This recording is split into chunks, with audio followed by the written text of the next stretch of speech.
Hi there, my name is Kendrick and welcome to another ENFP Male interview. Today I have an awesome panel of individuals and we're going to be discussing our Introverted Feeling, Extroverted Thinking, Introverted Sensing, and Extroverted Intuition.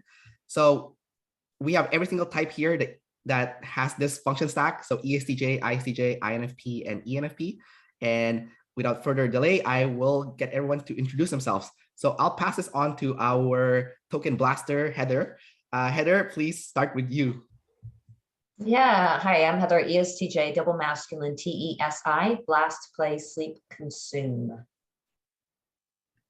And anything? Tossing it, Natacha, it's you.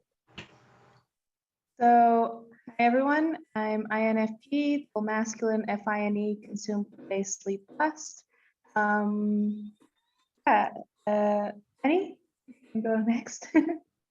So I'm ENFP, MF, NE, FI, consume, sleep, blast, play. And let's see, Cinzia. I'm Cinzia. My name is Cinzia. I'm an ENFP too. Sorry, that's what I wanted to say. But MF, NET, and play, consume, sleep, blast. And I'm tossing the ball to Hannah. Hello, I'm Hannah. I'm an ISTJ, double feminine, SI, sleep, blast, play, consume. And I'm passing the ball to Nina. Hi there, my name is Nina. My pronouns are they, them, and my type is double feminine, TENE, play, consume, sleep, blast. All right, thanks guys for introducing yourself. We're gonna start this panel interview by talking about everyone's extrovert intuition. So that's the chaotic one here. I want to hear how you guys experience it, and or how you don't experience it, or how you don't use it. No, hint, hint. So why don't we start with let's see.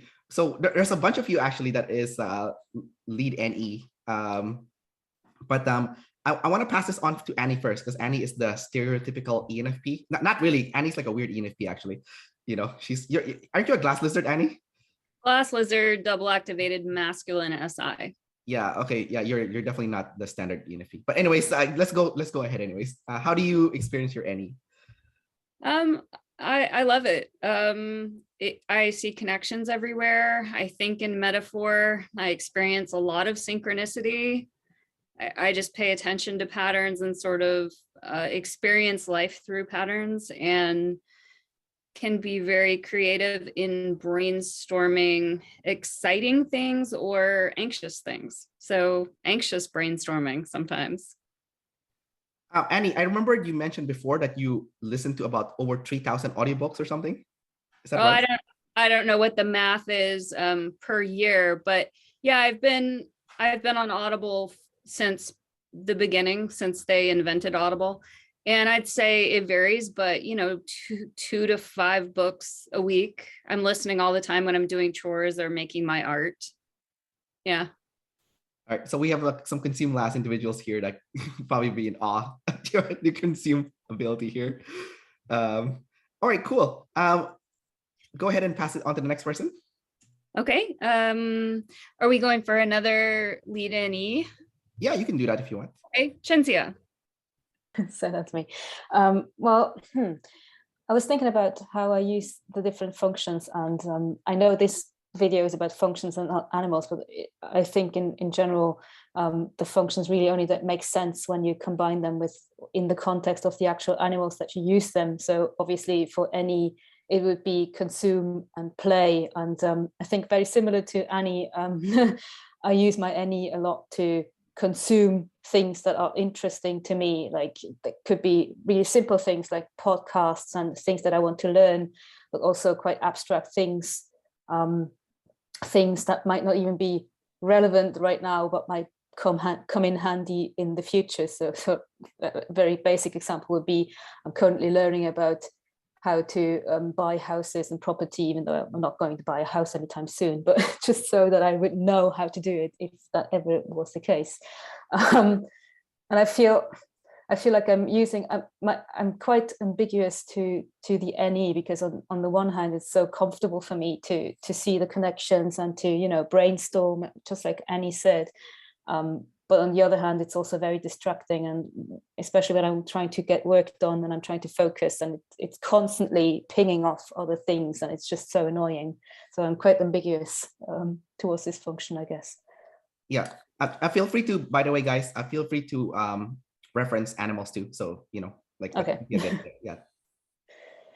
Let's see. So I'm going to go with another any dominant or any savior. So let's ask Natacha, how is your any?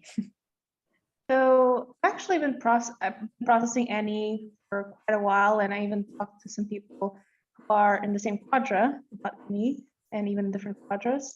And one analogy, so analogies, this is one feature of any, is coming up with different analogies for things. One analogy that best describes any for me is the channel changing analogy. I found one where to describe how any feels to me is if I were to sit down in front of a TV and I think of something, for example, I think about football.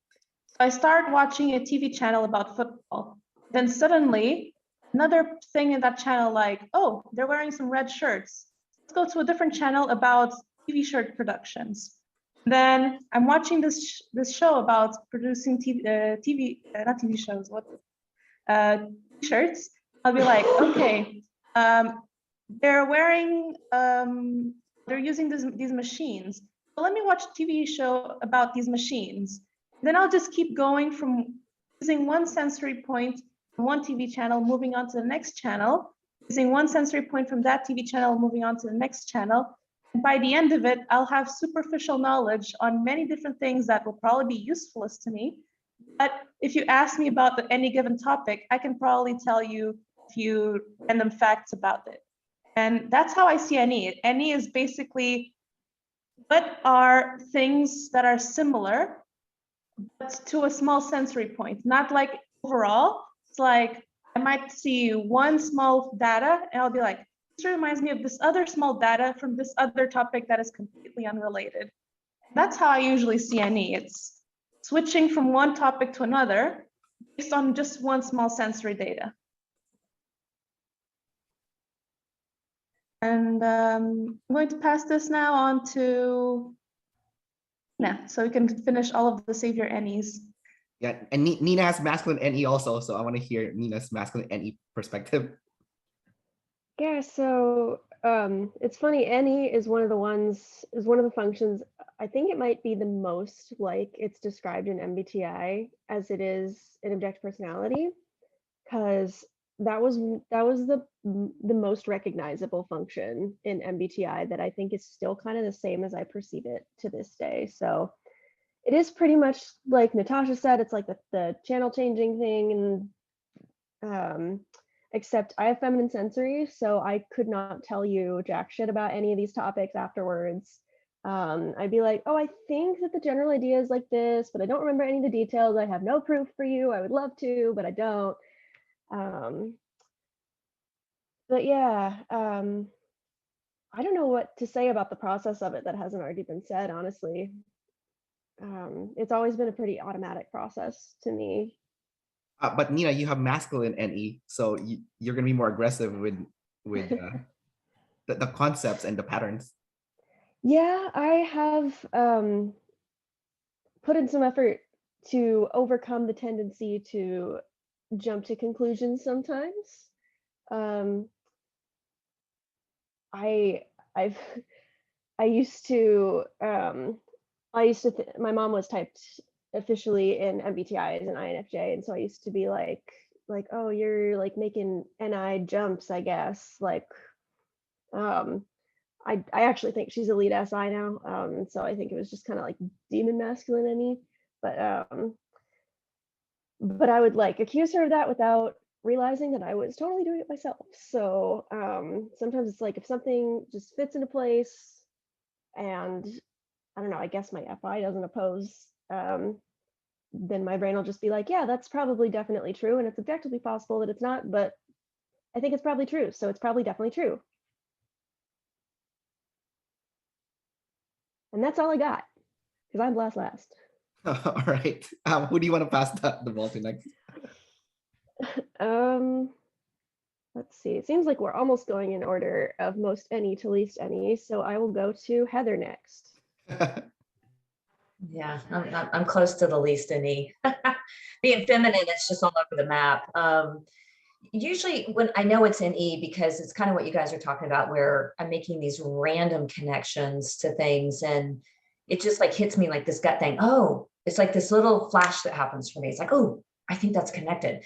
And so I'll speak that out, and I'm blast savior, and I'll say it out, and consume last, I don't care. And they're looking at me with this look like, what are you talking about? How is that remotely connected? And so now I spend the next 10 minutes trying to explain how it's connected. And most of the time it's just this, run around random stuff. So it's not as, as precise, obviously, as what my masculine sensory would be. So it's very sloppy. It's very vague, just kind of this wishy, God, I think there's something there that's going on. It's gut kind of thing, but I can never pin it down. It's really difficult for me to pin it down. And I'll have all these great ideas. It's hard for me to tell whether it's T or any sometimes for me, because I have tons of ideas all the time. We were eating out yesterday with a whole group of us for a friend's birthday, and something will pop up and I go, oh my gosh, that's such a great entrepreneurial idea. What if?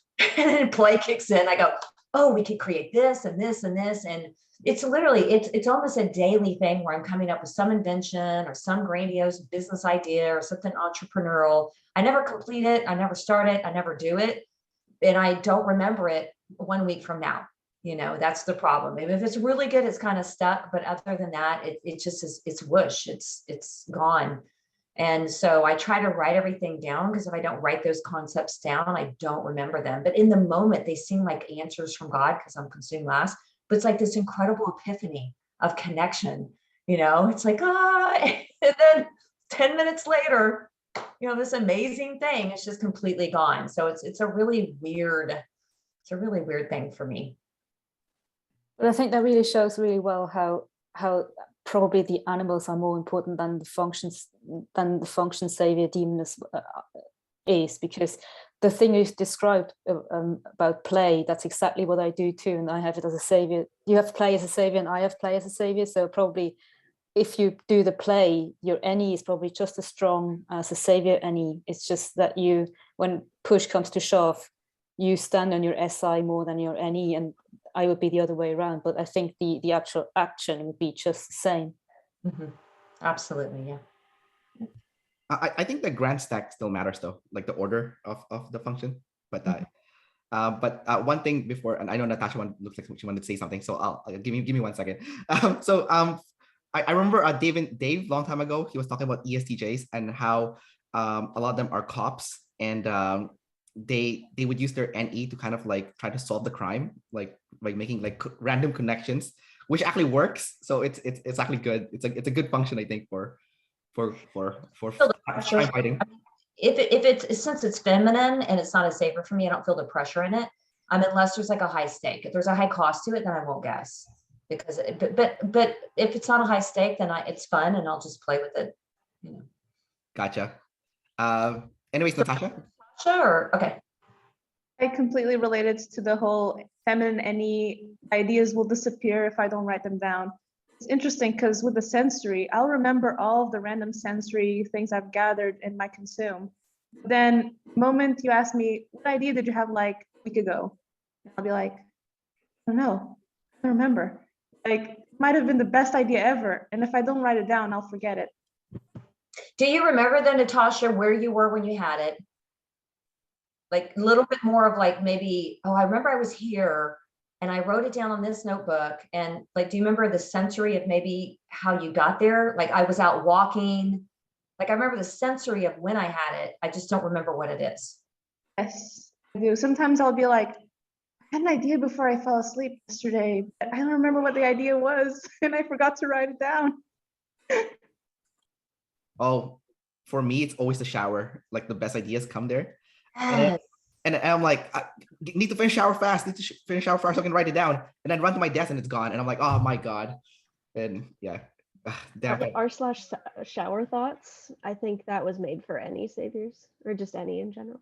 Yeah. Shower thoughts like that. Kendrick, see, idea. There you go. There you go. Title.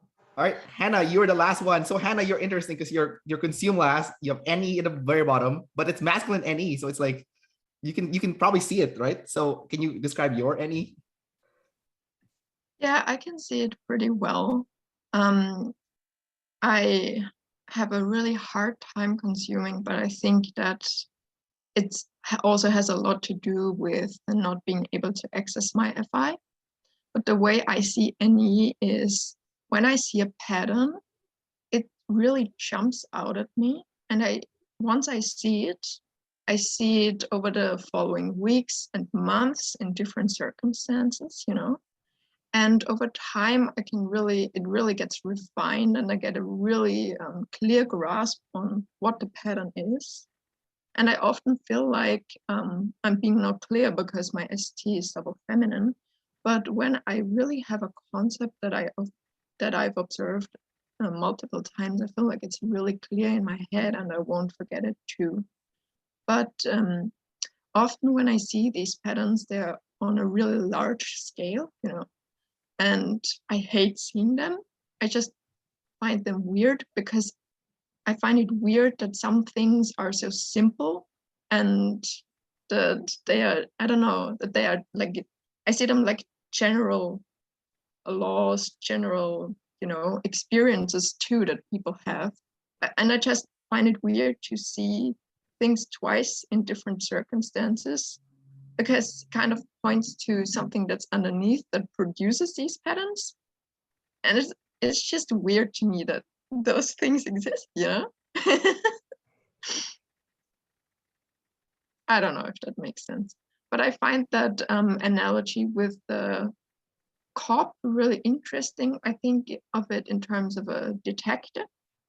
If you have the SI proof of the crime scene, then to me the NE, what it does is it thinks about how all the different possibilities, how this order of events or this sensory layout could have occurred, and how all the evidence could be connected. I think that's a really spot on analogy for the axis. Right. That's true, right? The different scenarios that could have possibly taken place, and then you could explore each of those branches. You know, with the SI to see which one is the most true. So yeah, I guess it makes sense why most police have this function stack, because then you do need this to solve the case. Why don't we go to our next function now, which is SI. I'm gonna get Hannah to start because she's the lead SI here. So she is the queen SI, you know, with like the sleep and blast. So yeah, go for it, Hannah. Yeah, well, it's feminine. My SI really sucks. But what do you want me to say? How I see it playing out in everyday life? Yeah. So why don't we talk about this in a few ways? So first is physical organization, because like, you know, SI is also known to organize your physical space. Second one is more with sleep. It's like how you preserve your energy and make yourself feel good and healthy. And also the last one would be like, how do you give directions to others, you know, that is sensory clear. All right, so go for it. Well, I have a hard time organizing my physical space because I don't know, it all gets messed up. But I think that I have a very clear grasp on how my space is organized. So I have no doubts on how I'm trying to organize it.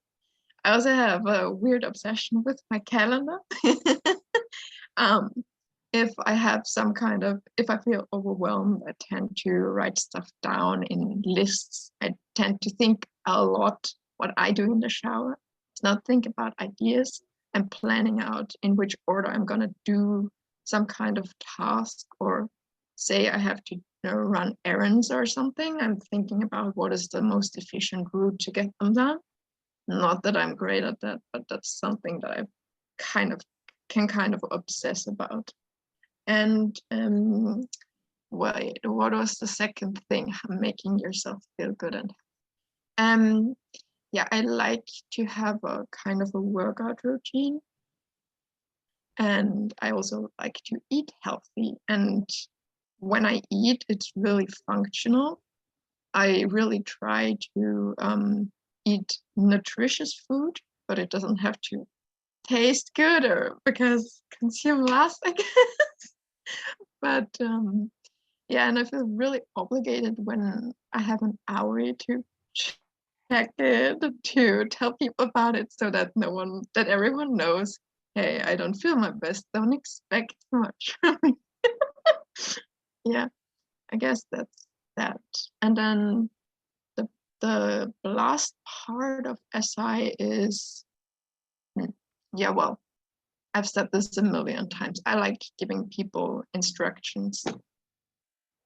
It's really nice. Feels really impersonal. Feels like I'm being helpful. Most of my instructions are bad because I already forgot what I was trying to tell people about, but it's a nice feeling to be able to ST plus. It's really nice. I have a double activated too. Yeah, and basically I'm trying to, when someone asks for help and I blasted them, I want them to be able to do it right away. So I want my instructions to be so clear and with so little gaps that people can just grab it, do it, and it works. That's the goal. Yeah. So I'm gonna go the opposite way and pass this question on to Heather. Yeah, so I think the last time we did our panel, I was still working as a clinical trainer. I've since done some crazy thing of leaving my wonderful, easygoing SI box because NE got bored. And so now I'm actually the director of clinical operations at a drug and alcohol rehab facility, 72 beds. And so when I stepped in there, it's just absolute chaos. There was no organization, no leadership, no nothing. And so I stepped in here and like the SI, there's such a pressure in me with SI to get things organized. And so I can't rest. I put my head down. I cannot rest until there's at least some type of, I can see it all. I've got it mapped out. I begin to prioritize what's important, not important, so I can get this handle on it. And so then I can order it. And then that's what I started doing. And so with the therapist, I basically am like, okay, this is where we're not doing well. And so I typed out these incredible emails to them, stipulating exactly, here's your headings, it's bullet pointed, it's highlighted, it's italicized, so that it's aesthetically easy to read. They can reference it easy so that they know exactly what they need to do. I was like, okay, let me get you templates because I'm energy dom and you need to do stuff in efficiency. So I sent them all these, titled templates. I mean, this was all literally within weeks of doing it because everything was just this big chaotic craziness. And I'm like, how can anybody breathe and get anything done? So that's like, definitely my physical space, work situation, giving directions. As far as like health goes, I agree. I'm kind of like Hannah. It's like, it doesn't matter to me if it's functional and I know it's going to a good purpose and I have my, reasons for self-preservation of being healthy, then it's like, I don't care if it tastes all that great, consume less, totally agree. But yeah, I tend to be picky about what I eat and exercise and try to have some type of routine. And when I don't have it, I don't feel good. I It's like, I like that routine. I was just gonna say, Heather, first, congratulations on your new position. And the other thing is like, yes, go control those SE people. They're so annoying, causing all those mess. So yeah, go control them. No offense if you're a lead SE. Yeah, but yeah, you definitely need to get controlled. But so I have structure and I go, be careful what you ask for. All right. So I will kick it over to the person. Let's see. We'll go Annie. oh, double activated SI for an ENFP. This should be good. Yes, I love and hate SI. I love efficiency. It's very practical. My physical space is very organized, and that's kind of been an evolution from like when I was younger, being really overwhelmed by chaos and not so good at organizing the situation. Right now, I'm in a 500 square foot office. Long story, but all my possessions are here, although I sleep somewhere else. I sleep next door with my partner, but I do art here. I'm a massage therapist, and I'm also a life coach, which is mostly on Zoom these days. And I do all of those things here in this space. And so it sort of has to be organized. There's no other option, but I am pretty good at it, you know, at this point. And I feel this great sense of freedom and relief from having that skill. I get a lot of freedom from that. I feel a lot of freedom from habits and self-discipline and structuring my day. I feel more creative, and like, it might seem like I'm kind of anal about it. Like I use this this time tracker and sort of obsessively track what activity I'm doing at what time. Sounds really uptight, but it actually facilitates more moments of flow. I feel like I'm in flow more often because there's a plan. It's very reassuring. I am very intolerant of people who are unplanned when that becomes my problem, like when their lack of planning and organization causes problems for me. I can get really uptight and uncomfortable about it. Like I worked at a spa one time where they booked the massages like 1 o'clock, 2 o'clock, 3 o'clock, but they were supposed to be hour-long massages. So it was my first week there. And I have feminine TE, so I'm not very assertive. But I was so annoyed by this that I walked up to the owner of the spa and I said, that is not how time works. Because I was just like beside myself. I can't believe this system is set up this way. So if people have poorly designed systems and it affects me personally, I step in and fix it or get really annoyed. In terms of diet and self-care, my routine keeps me healthy. I'm very aware of nutrition and what I'm eating, and I get sort of pleasure out of knowing that I'm hitting all those nutritional markers, but I do enjoy food. I have a really clean diet. I think that it's been clean for so long that, like, say, for example, you eat like a big greasy pizza, you get a dopamine hit from that. But if you eat salad a lot every day, and you're used to that, you're also getting a dopamine hit from that. So I do enjoy it. It's just that the foods that I enjoy and get pleasure from are healthier because that's how I designed it. And what was the third thing? You said like health and... Giving someone directions like ST. Oh, yeah. I mean, not physical, like not on a map, like not how to get to, you know, the high school on the other side of town. I can't do that.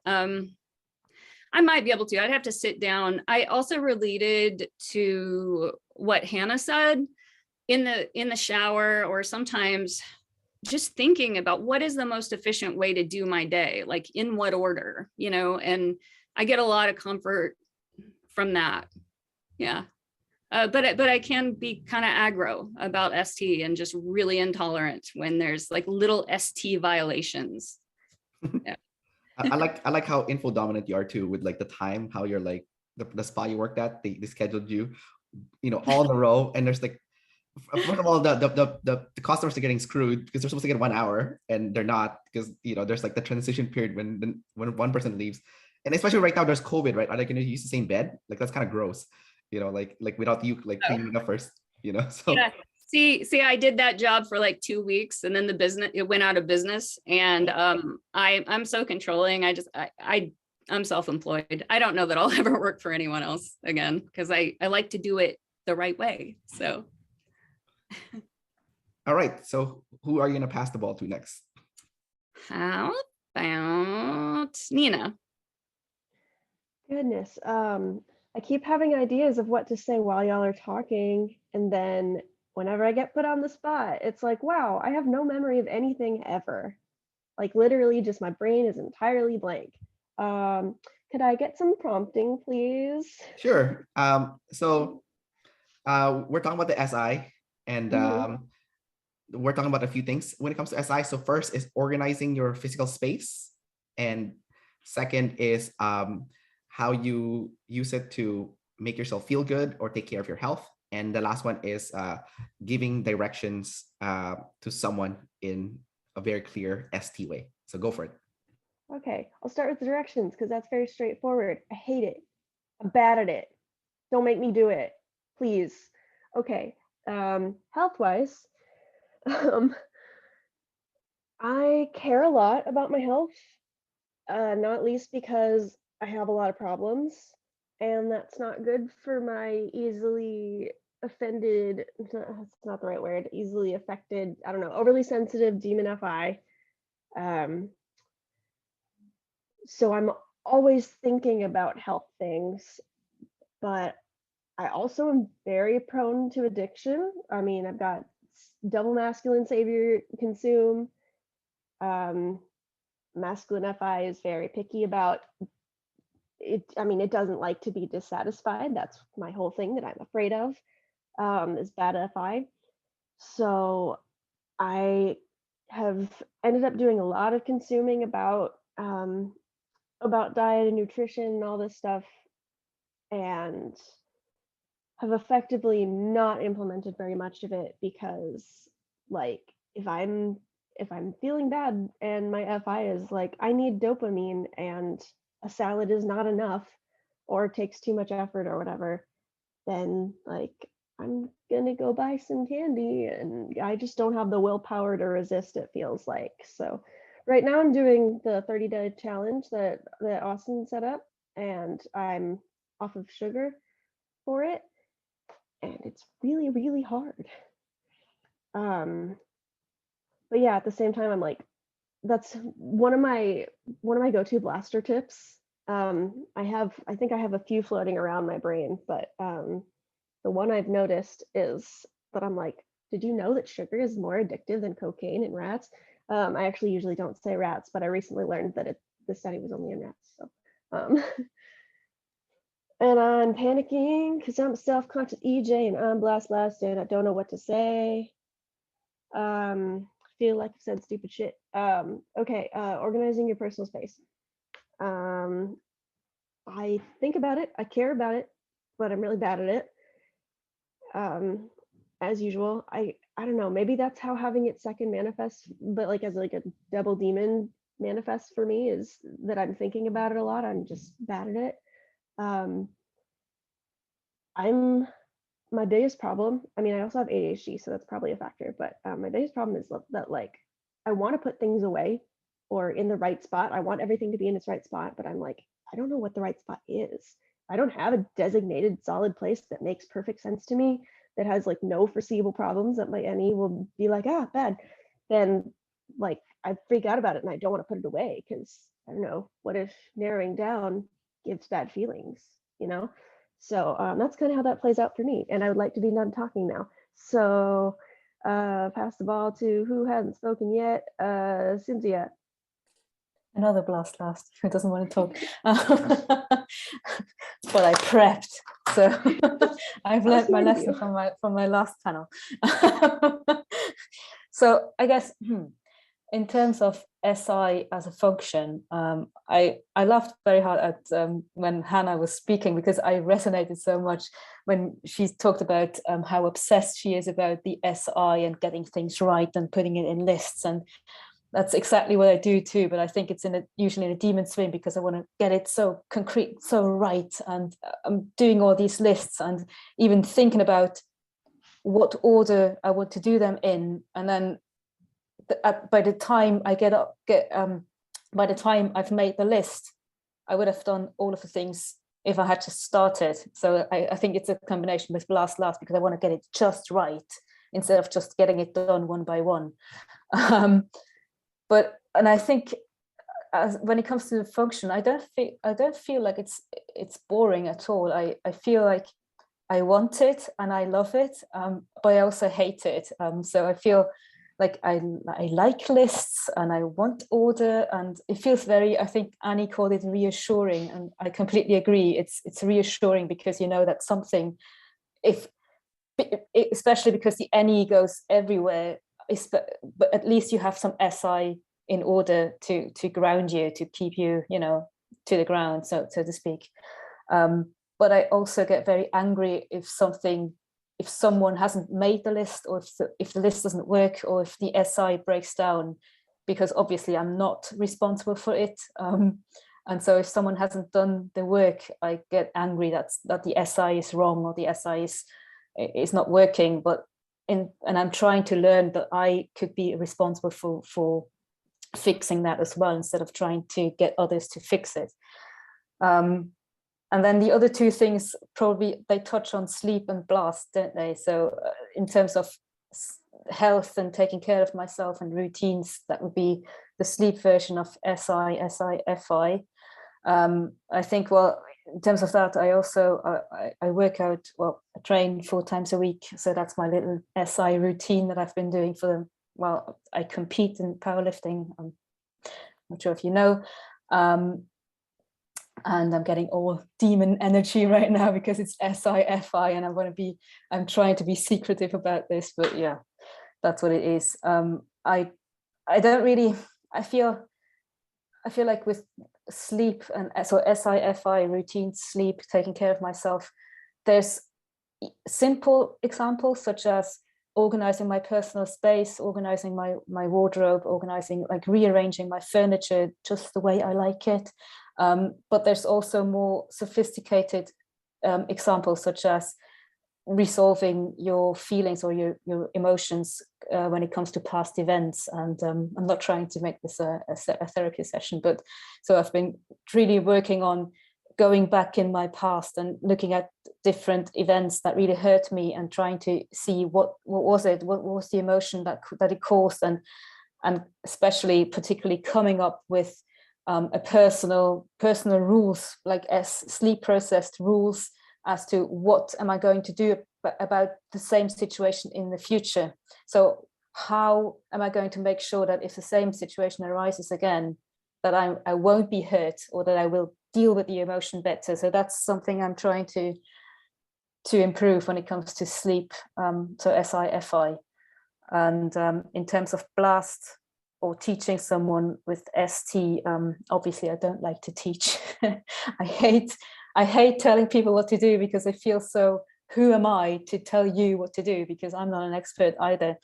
But I feel like I've been thinking about what kind of teaching I would do if I had to, and I think the SITE blast is obviously the thing I would do. So one example would be at the gym, for example, I could teach someone how to squat, bench press, and deadlift, because obviously having consumed all of that and having gained some expertise in that, I would feel comfortable in teaching someone how to do it. But still, I feel like I would probably teach it through my play. I would teach it through showing them, and instead of true blast, because blast is just such, there's so much resistance in telling you what to do. Not sure. Before you pass on, I have some comments. Yeah. First off, it sounds like a lot of people here, or people with SI in general, get mad when there's chaos, like physical chaos. And you know, obviously as an ENFP, you don't want to organize the physical world, but just remember, if you guys don't organize your physical world, an SE person will do it, and that's even worse. So don't You're on a roll with them, aren't you? No, I'm just causing chaos. Just causing chaos. So no, but I liked what I watched your previous interview with the SI and FEs. Yeah. And I think Rose said something along the lines of, it's because it's an introverted function, as soon as you have to do someone else's SI, it's always annoying because it's not your SI. And that's exactly, I resonated so much with that statement. Yeah, no, I 100% agree. I hate cleaning up after my girlfriend. So yeah, it's the worst thing ever. So I totally get it. Is your girlfriend SE? She's an INTJ jumper. So she has SE, double activated feminine SE. So I call her Tornado Tam, because like when we first started dating, like she would come over to my place. My place is, I'm a minimalist, so I have like nothing. I have no, like, I didn't have any furniture because I want to deal with the SI chaos. I come here and then all the floor is full of crap, like her bag, the jacket, like the shit everywhere, and I'm like, holy shit, like what the hell? And then when she leaves, I'm like, oh, finally it's clean. You know, it's like she'll you know. But now we live together, so it's like I live in chaos. Luckily she's in the washroom, so she can't hear me. But anyways, so and anyhow, we're gonna move on. So don't worry, guys. We'll have time for the FI. We're saving FI for the end. That's gonna be like the good one. So we're saving it for the end. So Natacha, you're the last one for the SI. So let's hear yours. So first, I'll start off with directions, the best, because that's the easiest part. I hate it as well. But ironically, I'm a teacher, so I got to give instructions all the time. So for me, the thing that has helped a lot with the classes teach a lot of the same levels. So I have stored a lot of materials, the same SI materials. I just adapt them, tweak them slightly to fit the students that I'm teaching. But having that all organized in different folders and being able to just go into the correct folder to find the correct PowerPoint presentation that I need is really helpful. Of course, because I'm a demon SI, it's still not as honed in as a savior SI. So I might forget to put maybe like the topic of the lesson, like we talked about past simple in this lesson. I'll have just the dates on it. So I still have to look at the summaries from those classes, see where can I find a specific topic, but it's a lot more organized and it actually saves me time and energy when I do go on to 10 lessons. So having that has helped me hone like how to make it clear that my students can follow, and I also don't have to come up with new information and gather new information. So in terms of Blast, that's one aspect. Another is I share my recipes a lot with people because I have people coming over often to try my food. Then they ask me, how do you do this? And I'm like, oh shit, so I got to tell you how to do this. And I try to write like a note on my phone, very ST clear with all the precise steps, ingredient amounts and everything. But if anyone ever asks, I already have it on my notes and I don't have to repeat it. So that's like part of the ST Blast. In terms of SI, there's one thing that I didn't hear anyone mention, which is the nostalgia factor. So I will be very attached to physical objects. It could be a bag, it could be a shirt, it can have holes, it could be like completely falling apart. But until someone gives me something to replace it, or if I find something else that can replace it, I won't get rid of it because that is in my SI box. So that's one element of SI that I didn't hear mentioned. In terms of physical organization, I hate cleaning. I hate doing anything, any SI chore. I absolutely hate it, but I've gotten better over time because I do think it's nice to come to a clean house. I do like seeing the place all clean and tidy. But one thing I noticed is that in terms of writing, I am very SI in my writing. We'll have different folders for first draft, second draft, third draft. I'll have chapters all well defined. I'll be very anal about the formatting. Like it has to be justified. It has to have this font size. Everything has to look nice and aesthetically pleasing. Very, very like, about it. But in terms of physical organization of the house, I'd love to also outsource it. Like if I could just outsource all the cleaning, everything that is SI and around the house, I would love it. It would save me a lot of time and energy because I'm also an energy dom. So I'm always focused on how can I save more energy to work on my projects. Another thing in terms of the SI that I noticed, in terms of writing, there are different types of writers. There are pantsers and plotters. I don't know if anyone knows about that. And pantsers are people who fly off the seat of their pants. They don't plan anything, just start writing and whatever happens, happens. I'm a plotter. So even though I'm an OE, I need to structure my story, know what is going to happen in every single chapter. Otherwise, I'm going to drop the story. If I don't know what's going to happen in the whole story, chapter by chapter, in somewhat like some detail, drop the story. I'll get tired of it, I'll drop it. So that's another thing I've noticed about my SI. In terms of self-care, that's something I had to work on after having a few tidal waves during the pandemic. So I really sucked at it. Now I'm trying to be consistent with workouts, cooking my own meals. Still not as healthy with my meals because I do like eating food that makes me feel good, which isn't necessarily the healthiest sometimes. Consume savior. I do envy the consume last in that regard. But it's something that I struggle with, especially the consistency. That's another key with SI, it's consistency.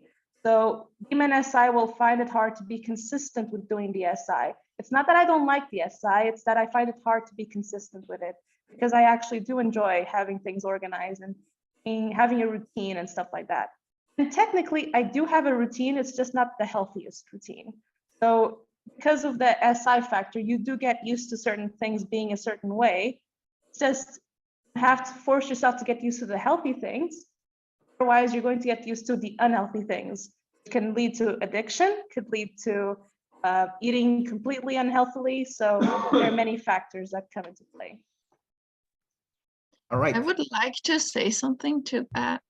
I've been noticing with if you have a savior, SI as a savior compared to a demon, what I hear so many times is people with demon SI talking about the rage they feel when things are out of order. And I don't really experience that. Very often, especially if I have a good connection to someone and their stuff is out of order, and I see an opportunity for me to help them, I'll be like, hey, can I do this for you? Maybe we can, it's kind of nice. I like jumping in there.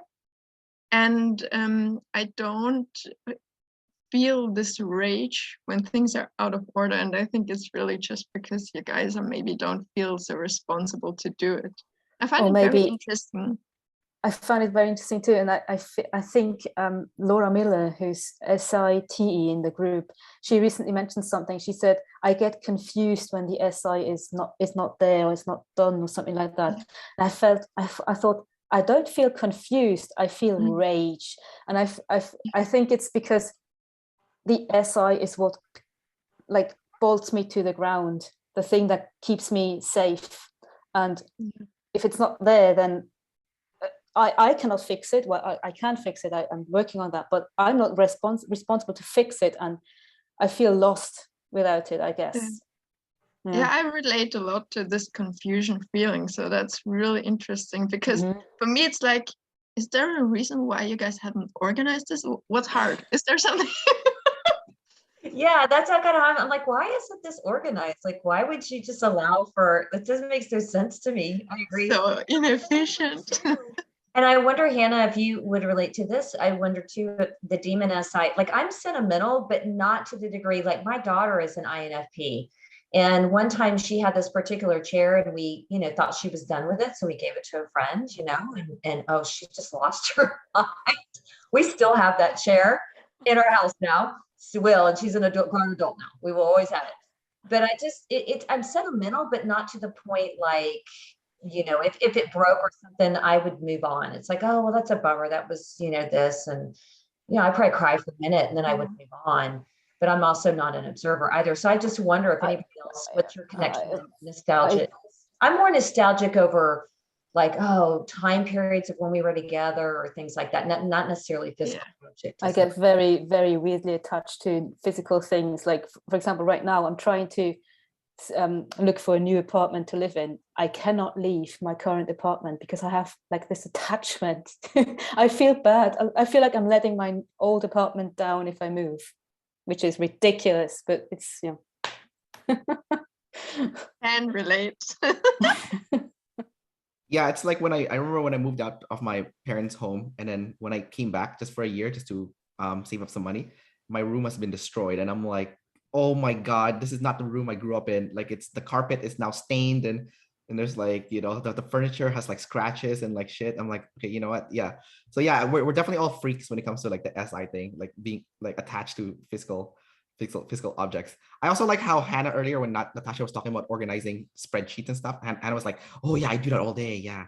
Like the formatting and all that stuff, I was like, oh, and it's kind of interesting how you guys mentioned that, like, if you're savior SI, you don't really mind organizing for other people, so I was like, man, I need some ISTJ friends in my life. You could come over, there's a lot of SE mess here, help out, Yeah, but you need to give them explicit permission because it's still personal. You have to be like, okay, if you want to, go ahead, clean my kitchen. Yeah. They're gonna be like, yes, please clean my kitchen. I hate your mess. Yeah, because it feels like a violation. It feels like a violation if you go and touch other people's stuff. So yeah, permission. Yeah. Oh, looks like Hannah's thing froze her camera. Oh, there we go. It's fine. Okay, cool, guys. So we're gonna jump into our next one, which is TE, Extroverted Thinking. For this one, we're gonna start with the lead TE. So we'll start with Heather and Nina first. Starting with let's go with Heather first, so Nina can have time to plan her blast. And I was like, let's start with Nina first. No, thank you. Okay. TE. So this recently actually came up because I have a director of admissions who's NEFE. And so when we're getting people into the facility, as you can imagine, I mean, these are people that are, in addiction and having a lot of issues. And And so they, a lot of times will have behaviors like that are very out of control on the unit.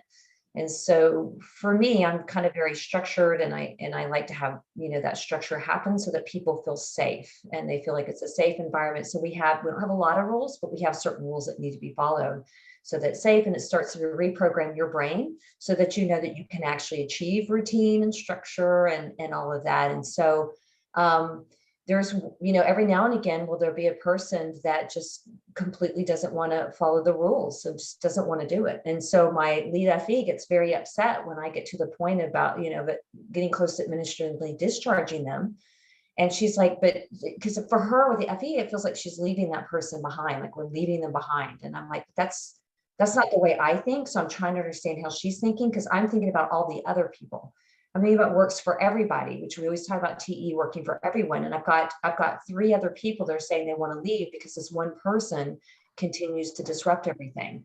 And so that's the way my TE brain is working, is I'm thinking about all the different moving parts and how they need to all interplay with one another.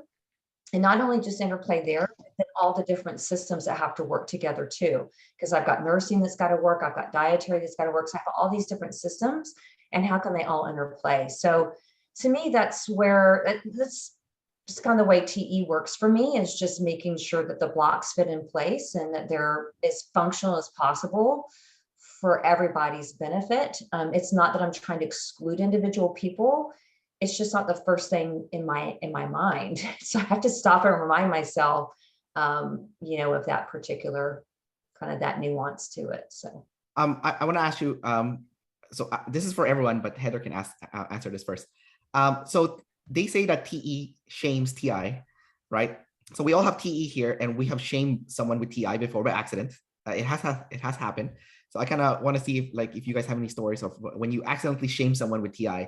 I did a panel interview with the ISFJ, ESFJ, and those guys, and Drew, the ENTP, he's married to Gray, the ENTJ, and we're joking how he's trying to figure out something, and then Gray just jumps in and fixes it within a few seconds, and he's like, well, what the hell, and then even yesterday and the day before, I was interviewing this couple, and then the husband said that her wife, the ENFP wife, he would try to figure out how to do some kind of something in their washrooms with some kind of renovation or whatever, and then while he's trying to use his TI to figure it out, she would just jump in, it's like, just freaking nail it, and that's it, you're done. And then his TI would get shamed, right? Later I'll ask you guys too how an FE shamed your FI. We'll talk about that later.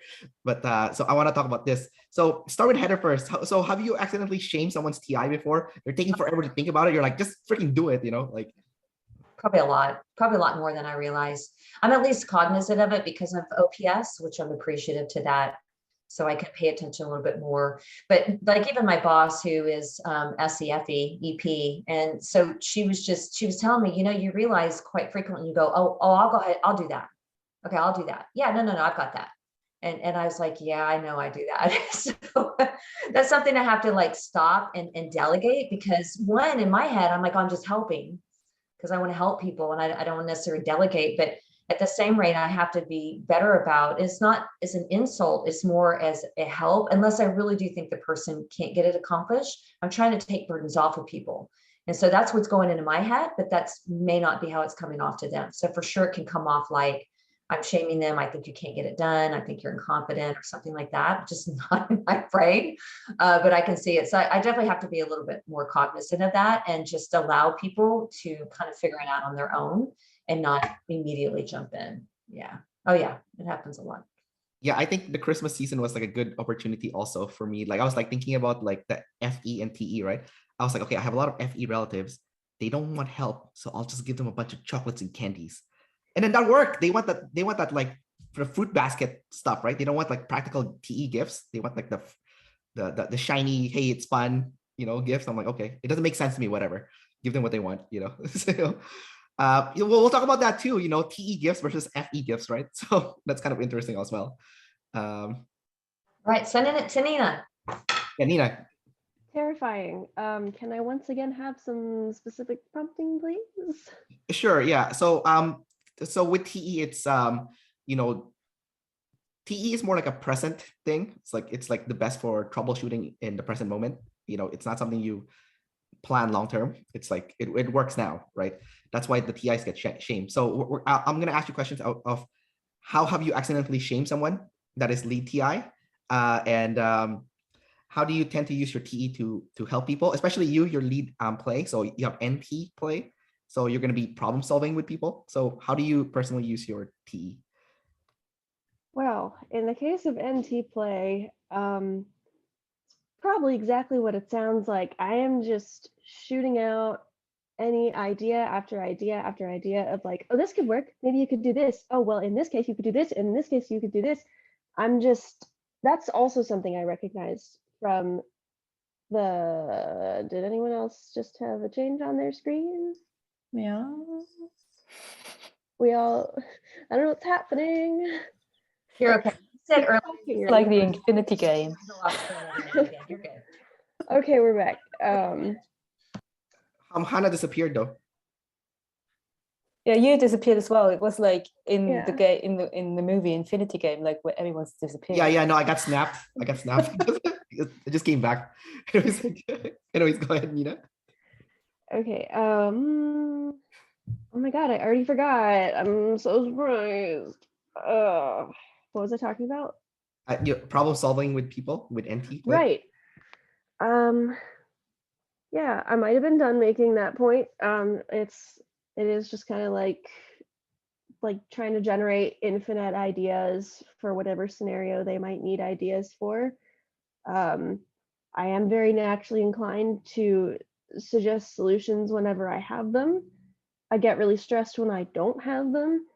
But at the same time, I'm also aware that not everyone likes being offered solutions. And so I'm like, oh God, I don't know if I should offer solutions or just like be sympathetic or if I should just die. So like, I'm sorry. I have a lot of social anxiety and sometimes it makes my mind just go completely blank. Anyway,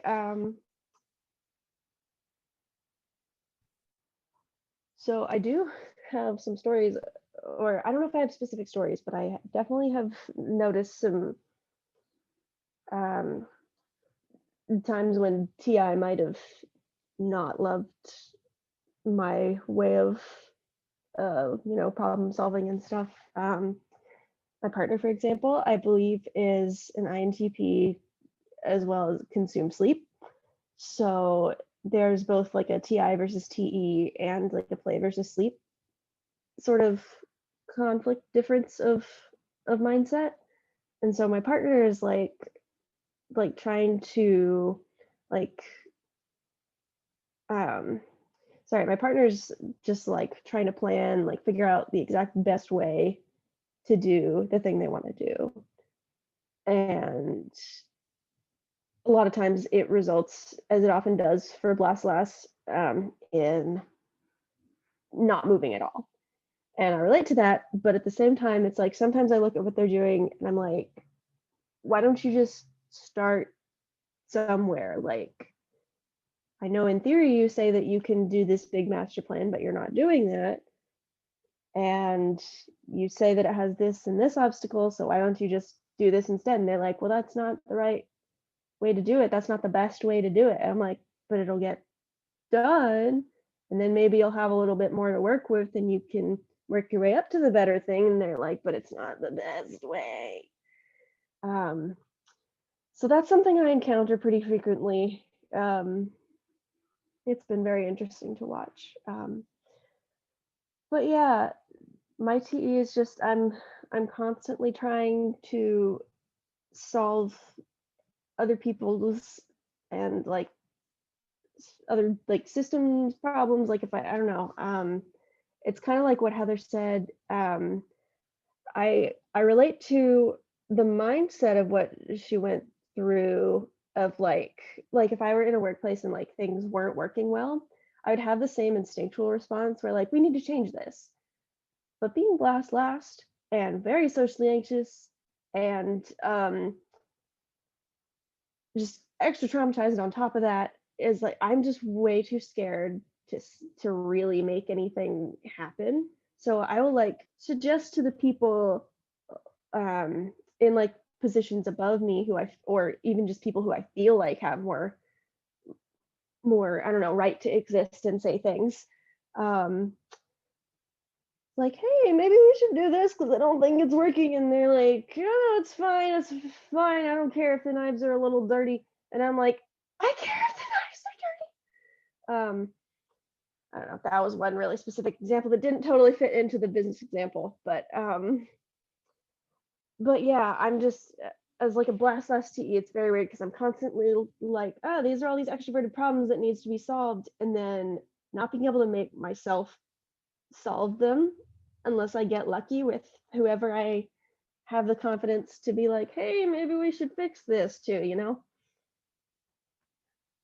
Yeah, anything else? No, All right, cool. that's perfect. We'll jump into Cinzia now, who's also another lead TE jumper. Question, if that's okay.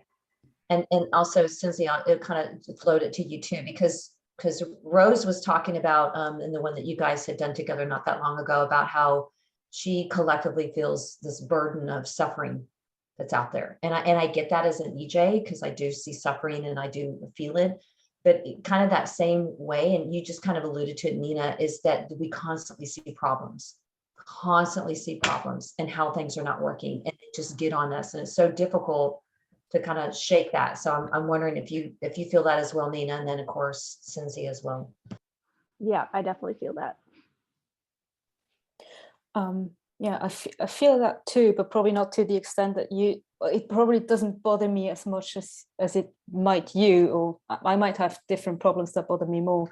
But I feel like it quite connects to what I was going to say, which is, I think in one of the, if in one of Annie's videos, actually, you talked about TE being common sense, and that's exactly how I would describe TE as well. It's like, to me, it feels so, I take it for granted because it feels so much like common sense. Like, how could you not do it like that? So, for example, at work, when I have to set up a new document, say, for example, for a budget for the team, I might do an Excel sheet, and I know that other people are going to use that, and they have to use it correctly and not make too many mistakes, because otherwise the whole sheet will be ruined. So when I set it up, I always think, okay, how can someone who doesn't know how this works use it? How can I make it as simple as possible, but still as accurate as possible, so that other people can actually use it, so that it won't break down the line? So I feel like that's so obvious, that you think about how other people would think and what would work for other people, and that you make you make compromises on accuracy and preciseness in order to get it simpler, in order to make it accessible to others. So I think that's how I would probably use my TE. I'm trying to think, how can I be useful to others? What would be useful for someone else? And so I'm trying to do it that way, so to speak. And in terms of shaming, I feel like when I'm interacting with TI, so I talk quite a lot to Simon Taylor, who is TISE, and I wouldn't call the interaction shaming. I often feel more like I'm silly. the emotion that I would feel that I would describe would be silly. I feel like my TE is like a silly little dog that goes like this, whereas his TI is so much deeper, and I feel like, oh my God, I'm coming up with all these shitty ideas that are just skin deep, and we might talk about something, and I might say, oh, I know about this subject. I know a lot about this subject. I have thought about this subject. And then we talk about it, and it becomes so clear that his level of thinking is just so much deeper. And whenever that happens, I feel really silly, because yeah, my level of thinking is just not deep, not as deep. It's more broad. But I'm not sure what you meant by shaming. So I felt like more maybe embarrassing or something, but that's something I would feel. No, I wouldn't embarrass him. He wouldn't. No, I would feel embarrassed about myself. talking to him because I feel like my TE is just not good enough. But I mean, I'm not sure, Kendrick, what exactly you meant by shaming. Well, TI, their identity is tied to intelligence, right? So they feel like they can do everything competently. But then the TE person comes out of nowhere, does the work, and says that's a shit idea. It's just another idea, number one. Number two, does a better job than them because they can fix it like right away. True. They don't have to overthink it, right? And then they feel like stupid, Okay, so in that regard, I might have shamed some TIs in my team because I was thinking about that in a different context, because I was thinking it's so embarrassing when the FEs try to talk about your feelings with you, and it's just like, don't do that. But then I was thinking, at the office, I do brainstorming all the time. Like, let's shoot out all those ideas and see which idea is the best. And I was thinking maybe that's quite embarrassing or quite personal for TIs, because they don't want to share their ideas with others and see them scaled or ranked on a scale from 1 to 10, and then their idea not be the best or something. So maybe that's where I'm not quite as sensitive as I could be towards TIs. Something that Heather said earlier about, like, with Rose said that with her FE, she feels the suffering of others and it gets kind of stuck in her. So and then Cinzia, you said that it doesn't really happen to you like that much. Like, you don't really see like, oh, it's not working for everyone. Like not as much as like Heather would. But I see it and that bothers me, but I think there's other things that bother me more. Yeah, because you're still double decider, right? So you still have your FI. So if you don't feel like caring for their problem, then it's like, who cares, right? But like Heather has masculine TE also, right? So Rose has masculine FE. That's why the suffering gets stuck. So maybe for Heather, you're the when things are not working for others, it gets stuck for you because it's masculine TE, because everyone here, I mean, we'll ask Natacha that later on too, because Natacha is also a fellow masculine TE. But like, is it because of masculine TE? Would you say that it feels like it's stuck? Like when things are not working, it's like you can't stop thinking about it, Oh yeah, absolutely. I mean, I'm supposed to be off work the next few days, and there's some things going on, and all I can think about is the fact that something's going to break down and it's probably not going to work. And I created this entire system, and and it's like, it's going to create more problems down the line, because I am thinking down the line. So TE does, or at least SI does, thinks down the line. Yeah. So it gets stuck, and I just ruminate. And so I've got to do something with it and kind of talk it out. And then I have to just remind myself, you're done thinking on it. It's time for you to let it go. And to move on. But yeah, it's hard. Let's go with Hannah next, because Hannah is double activated TE with blast and play in the middle. So Hannah, how do you use your TE to I guess help the tribe? And also, have you shamed any TIs with your TE? I think that Heather gave a really good description of what TE is at its core. Mine being feminine and double activated is I have a really conflicted relationship to my TE, because it's very easy to hit me in it. It's very if someone says something like, oh, that doesn't work, or oh, that's dumb, I immediately believe it. I have a really hard time in the moment questioning when other people are like, that's wrong or that doesn't work. So there can be it's very easy to make me feel insecure in my TE. I have a very strong desire to try and do it though. And it's very similar to what Heather described. Only that I find with it being feminine, it almost feels like I have to start from zero each time I try to think about the same problem. I just forget how I had put all of the blocks together. It's almost like I have to learn how to think about things again and again and again, and it makes it very frustrating. But I'm really movable in the sense of, if the team wants to do things a certain way, I'm gonna move as much as I can. On the other hand, even though I really like to move, and I get a little angry, just like with the demon SI, when other people don't move for the team, I also kind of, when people are too much agreeing, that kind of makes me angry and makes me want to, you know, kind of do something to, it always makes me want to punch them or something, because it scares me, because it's it always reminds me of the Nazi regime, like this entire group thing. I'm like, you idiots, you all do the same thing. It kind of brings out a really chaotic side of me. Yeah, so it's, I don't know, it's conflicted. Yeah. All right. We're gonna go with Annie next, because Annie is she's play last. I have a secondary, I have an extra question for you though, Annie, because you are the only info dominant in this group, so you have something something extra here. So yeah, feel free to share if you've shamed someone with TI before with your TE, number one. Number two is, how do you personally use your TE to make things work for others? And I'll ask the third question after you finish Okay. this first. Yeah. So I don't know about shame, but there's sort of a miscommunication between my partner and I. I'm not good at typing, but I see TI, and I think it could be likely that he's an ISTP, but I'm not sure.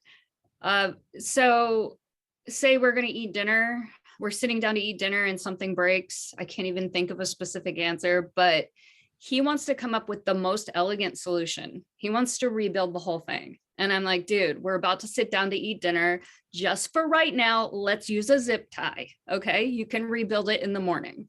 I get really frustrated by him wanting to just work really slowly and find the most perfect solution when we're in a situation where we can just duct tape it for now and figure it out later.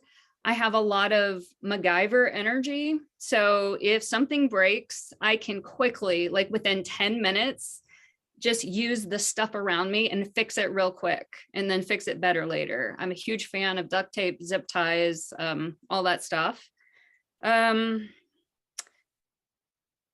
I think that the common sense thing is huge. Like, well, first of all, when I learned my type, I was like, I don't get TE. It took me for the longest time to figure out what TE is, because it's just so bland and boring, and it seems like common sense. So one example is like when you're in the grocery store and somebody puts their cart sideways, like diagonal across the aisle, I'm like, how do you not see that that doesn't work for other people? I'm very aware of setting up things in a way that's going to be easy for people.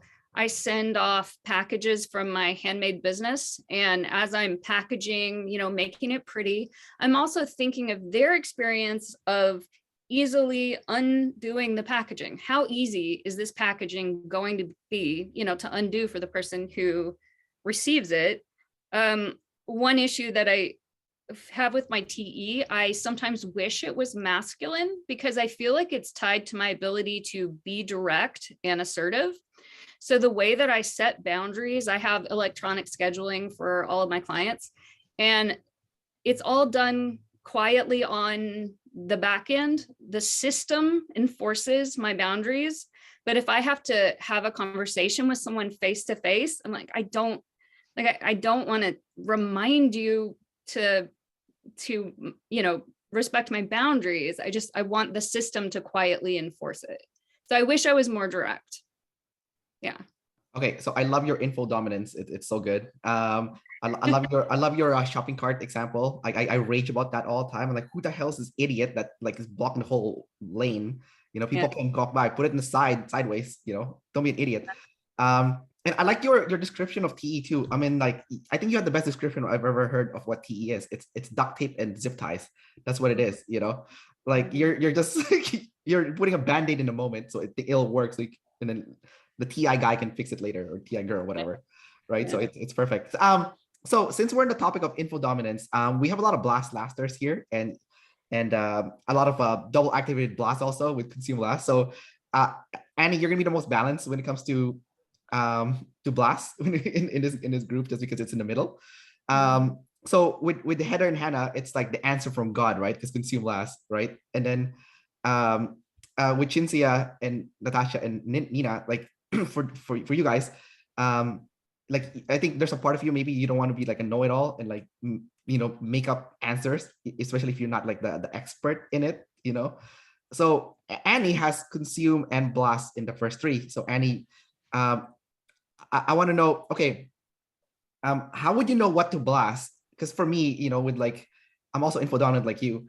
I don't blast anything that like I have not consumed. I have to consume first, otherwise I can't blast it. Like I have parameters. I don't have answer from God. I would be so scared if I start making up answers. No offense to you guys who would like consume last. But so what about you, Annie? How do you know like how much blast is okay? If like where you're like, okay, I'm helping the tribe, but it's not like made up answer, Mm-hmm. Yeah, I'm not always good at backing up with the data, like, can you send me a link for that research? I'm like, I don't know, I read it somewhere. But so for me, it's not only consume that I'm very well researched, I have like a lot of general knowledge. I would say that, my understanding of the world is like an ocean big, but maybe only like 3 inches deep sometimes, just because I have a lot of general knowledge. But it's also that it's gone through sleep. So I only blast on things that are thoroughly, consumed and also sleep processed. So I've integrated and assimilated the information into myself so thoroughly that I feel like I can speak about it confidently. Gotcha. So Yeah. we're a bit different because I have sleep blast. So you've slept on the information while I validated with the tribe. So it's a little bit different. Mm-hmm. Natacha, you are the last one. You are the one with the T at the very bottom. Let's talk about your. So you also have an extra layer of question for you because you have T at the bottom. But let's start with the first two. How do you use T to help the tribe? And number two is like, have you shamed any TIs with your T? So I'll start off with the shaming part. Married to an SETI, consume sleep blast. So he have this dynamic with the TI quite often. He'll be puzzling over something like, why isn't this working and stuff? And I'm just like, it is. I'm just going to be throwing shit at the wall and see what works. Basically, the whole MacGyver thing applies to anything.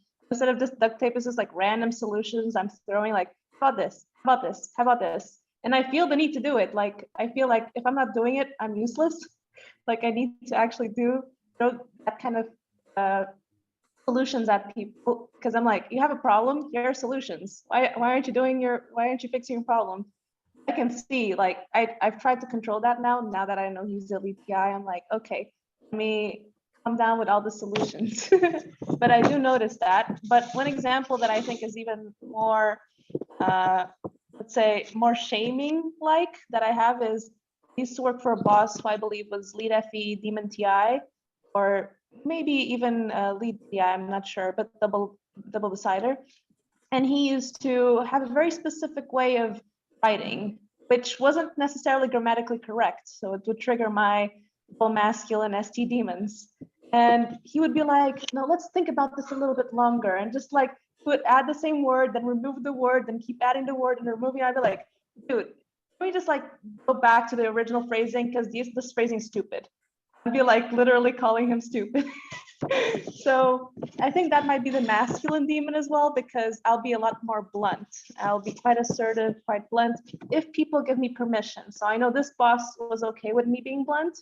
Generally, I'll be asking people, do you want my honest feedback or do you want me to sugarcoat it? Because if you want my honest feedback, you'll get the double masculine ST demon. If you want the sugar-coated version, I'll try to use my FI to make it a little bit softer. But definitely feel the same thing of it being common sense. Like for me, the TE is common sense.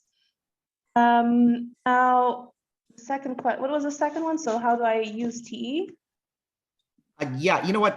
I might as well add in the third question too, because it could probably go in hand in hand. So you're an INFP, so you have T at the very bottom. The fear of the INFP is tribe hate and also being abandoned.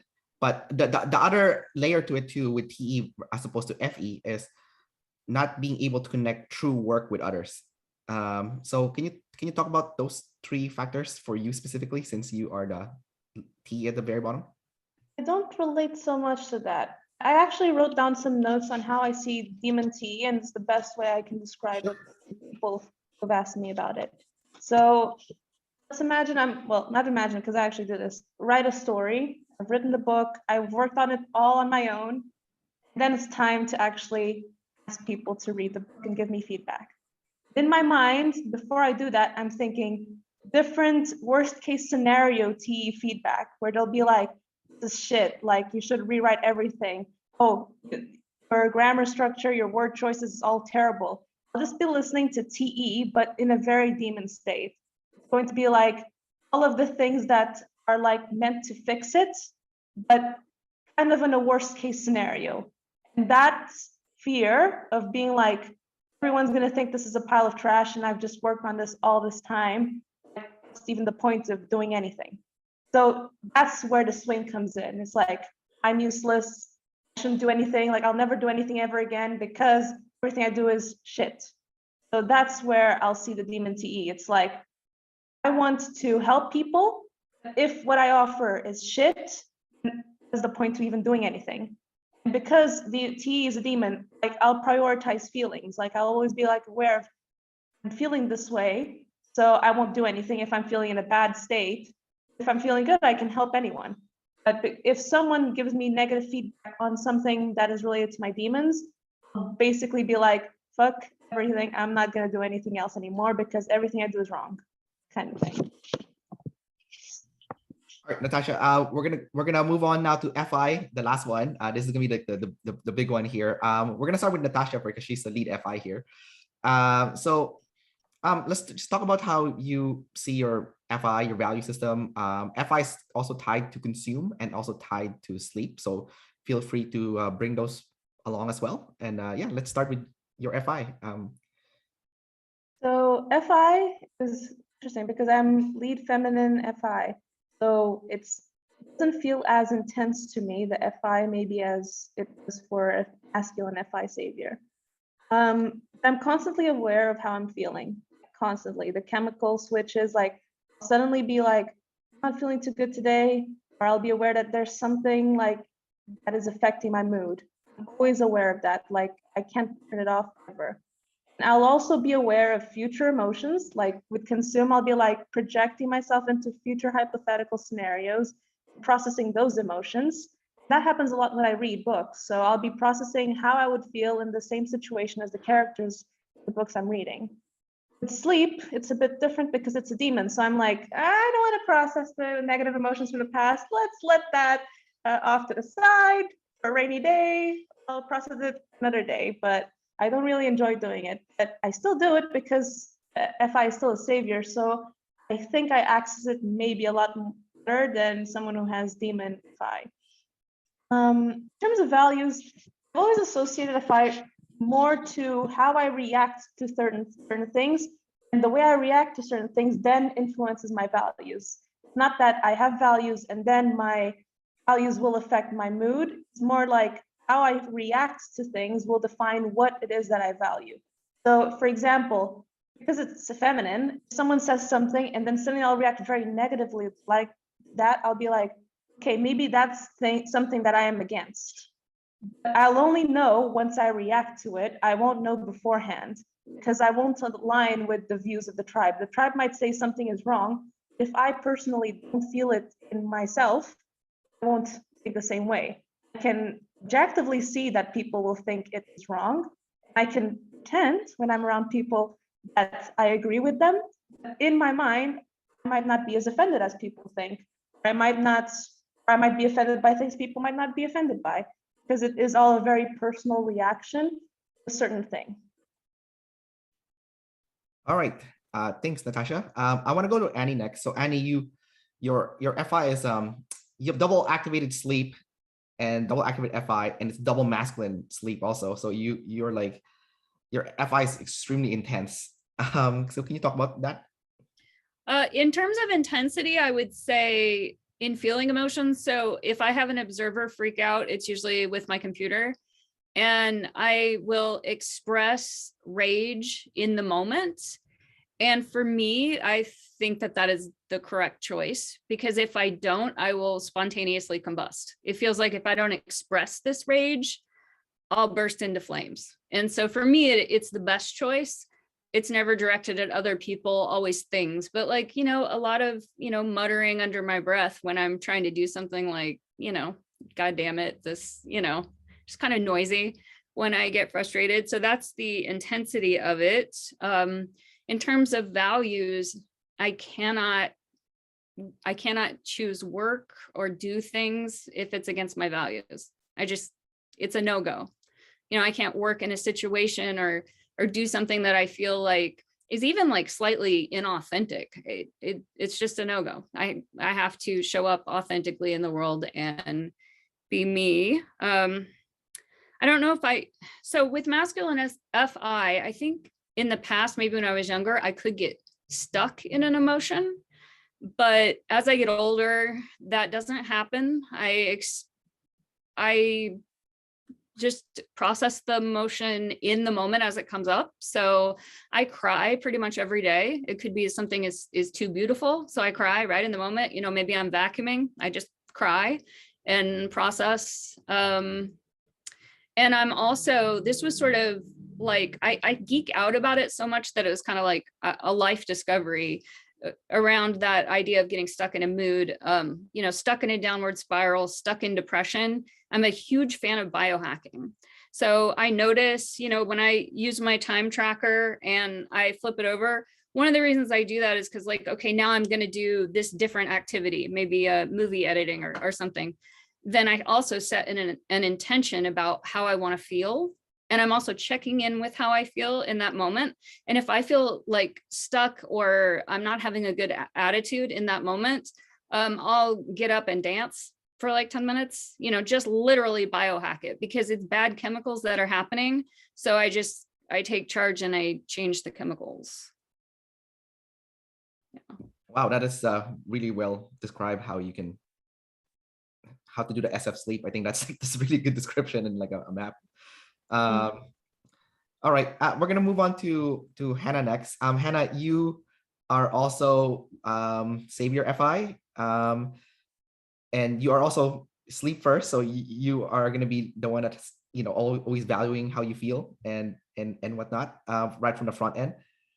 But the funny thing about you is your consume last, which is also tied to your FI, but it's double masculine consume last. So it's like, huh? What the hell? It's like you're all in on your FI in the sleep, but then your other FI is like so far in the other side.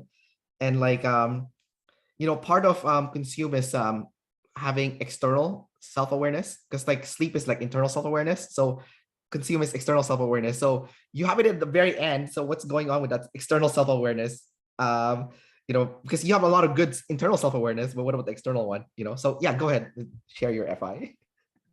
Yeah, I would say that's a very accurate description. The way I notice it is that on the spot, if people ask me about something that I have never seen before or considered before, I have a really hard time knowing whether or not I value it or I like it or I want to have it. But once I know, I really go after it, and that's really scary. I don't know if anyone has seen the Rosamund Pike class. She's almost my type twin, and she describes her consume side as the wicked. I see it in a very similar way, and yeah, it's just, I also have zero spatial awareness. Like, it's also very literal in the sensory, not knowing where I am in space, not seeing, you know, how I'm affecting other people in my immediate surroundings, even though my TE wants to do that. I just don't know where I am. I can kind of see the other people, but where I am, I don't really know. And I think the biggest void that I have there is that I don't daydream and I don't fantasize about what I want to have. And it's something that once I've really started to understand what that even means, or what consume even does, that it relates a lot to what you're interested in, irrespective of whether or not it's efficient or it makes sense or it helps your blast. Once now that I'm starting to understand what it does, it's not that hard for me to do it. I just literally had no concept of what that, what that means, or I always feel not allowed or something, it's very strange. But because it's double masculine, once I can see it, it's very aggressive. And I'm like, I'm gonna consume this. Get out of my way. Yeah. I can't imagine you being aggressive with like seeing you being aggressive, but that would be a sight to see. Well, it's maybe not at other people. It's like Annie said, it has a lot to do with, for example, I have this thing, I recently started reading a book. I decided I wanted to read the book. It was 1 a.m. and I was like, I need to read this book now. And I was like, I'm gonna find a way to get this book now. And I found a way, but it's directed at the things more. Yeah. It's so funny. It's so weird, but yeah. All right. It is what it is. All right. We're gonna go with Cinzia next. So Cinzia, I know you've been working your FI for the last bit. And it's work in progress. Yeah, but you do have double activated consume. So it's activated from your consume, and you have sleep also. So you have FI double activated as well, even though you are tribe above self. And also because of the grand stack, you have FI second. So it's like technically you could be even better than those that has savior but third, like Hannah, for example. So what has your journey been like with your FI? Mm-hmm. Yeah, I think we have the same setup there, you and me. So masculine FI double activate. No, yours is not double activated. Okay, so mine is double activated second when it comes to the stack, but it's still a demon. So, and I feel like it's good and it's bad at the same time. So the good thing is it's strong and it's there and I can see it. But the bad thing is it's still a demon. So it always feels like a tug of war between the TE and the FI, and the TE usually wins.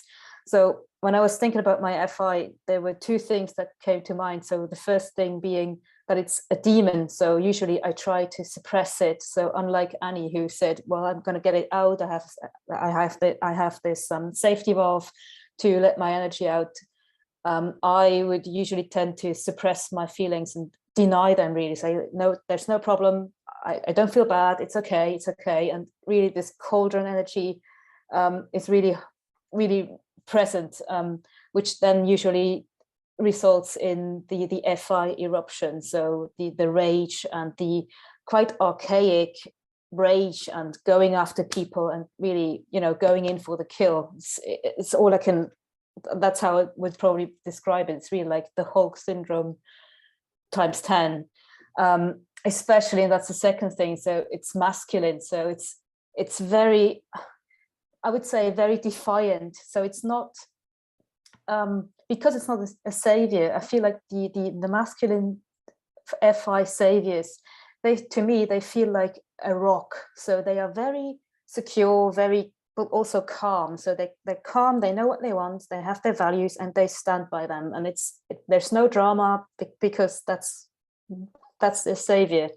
And for me, it's not a rock, it's more like a defiance. So like, I'm going to have this, and this is my values, and I'm going to stand by them, but it's always in a demon state. So the same thing that Annie said, I couldn't do a job that goes against my values, but I would probably be in a very demon-like state when I try to defend my stance and say, fuck you all, I'm not going to do that because it goes against my values. And it's just so embarrassing because I'm almost 37 years old, and this is not how a 37-year-old behaves. It's very, very childish and defiant. So I'm trying to work on it by doing more, like by getting it more balanced, by having this safety valve and really getting my emotions out earlier so that it doesn't build up that way. But it's quite hard because whenever I try to implement the cry routine, I just feel like I don't want to cry because it's so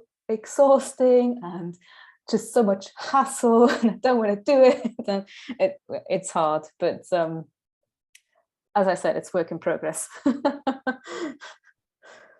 Yeah, I can relate because we're both NETEs, MF, so I can relate to a lot of stuff you said.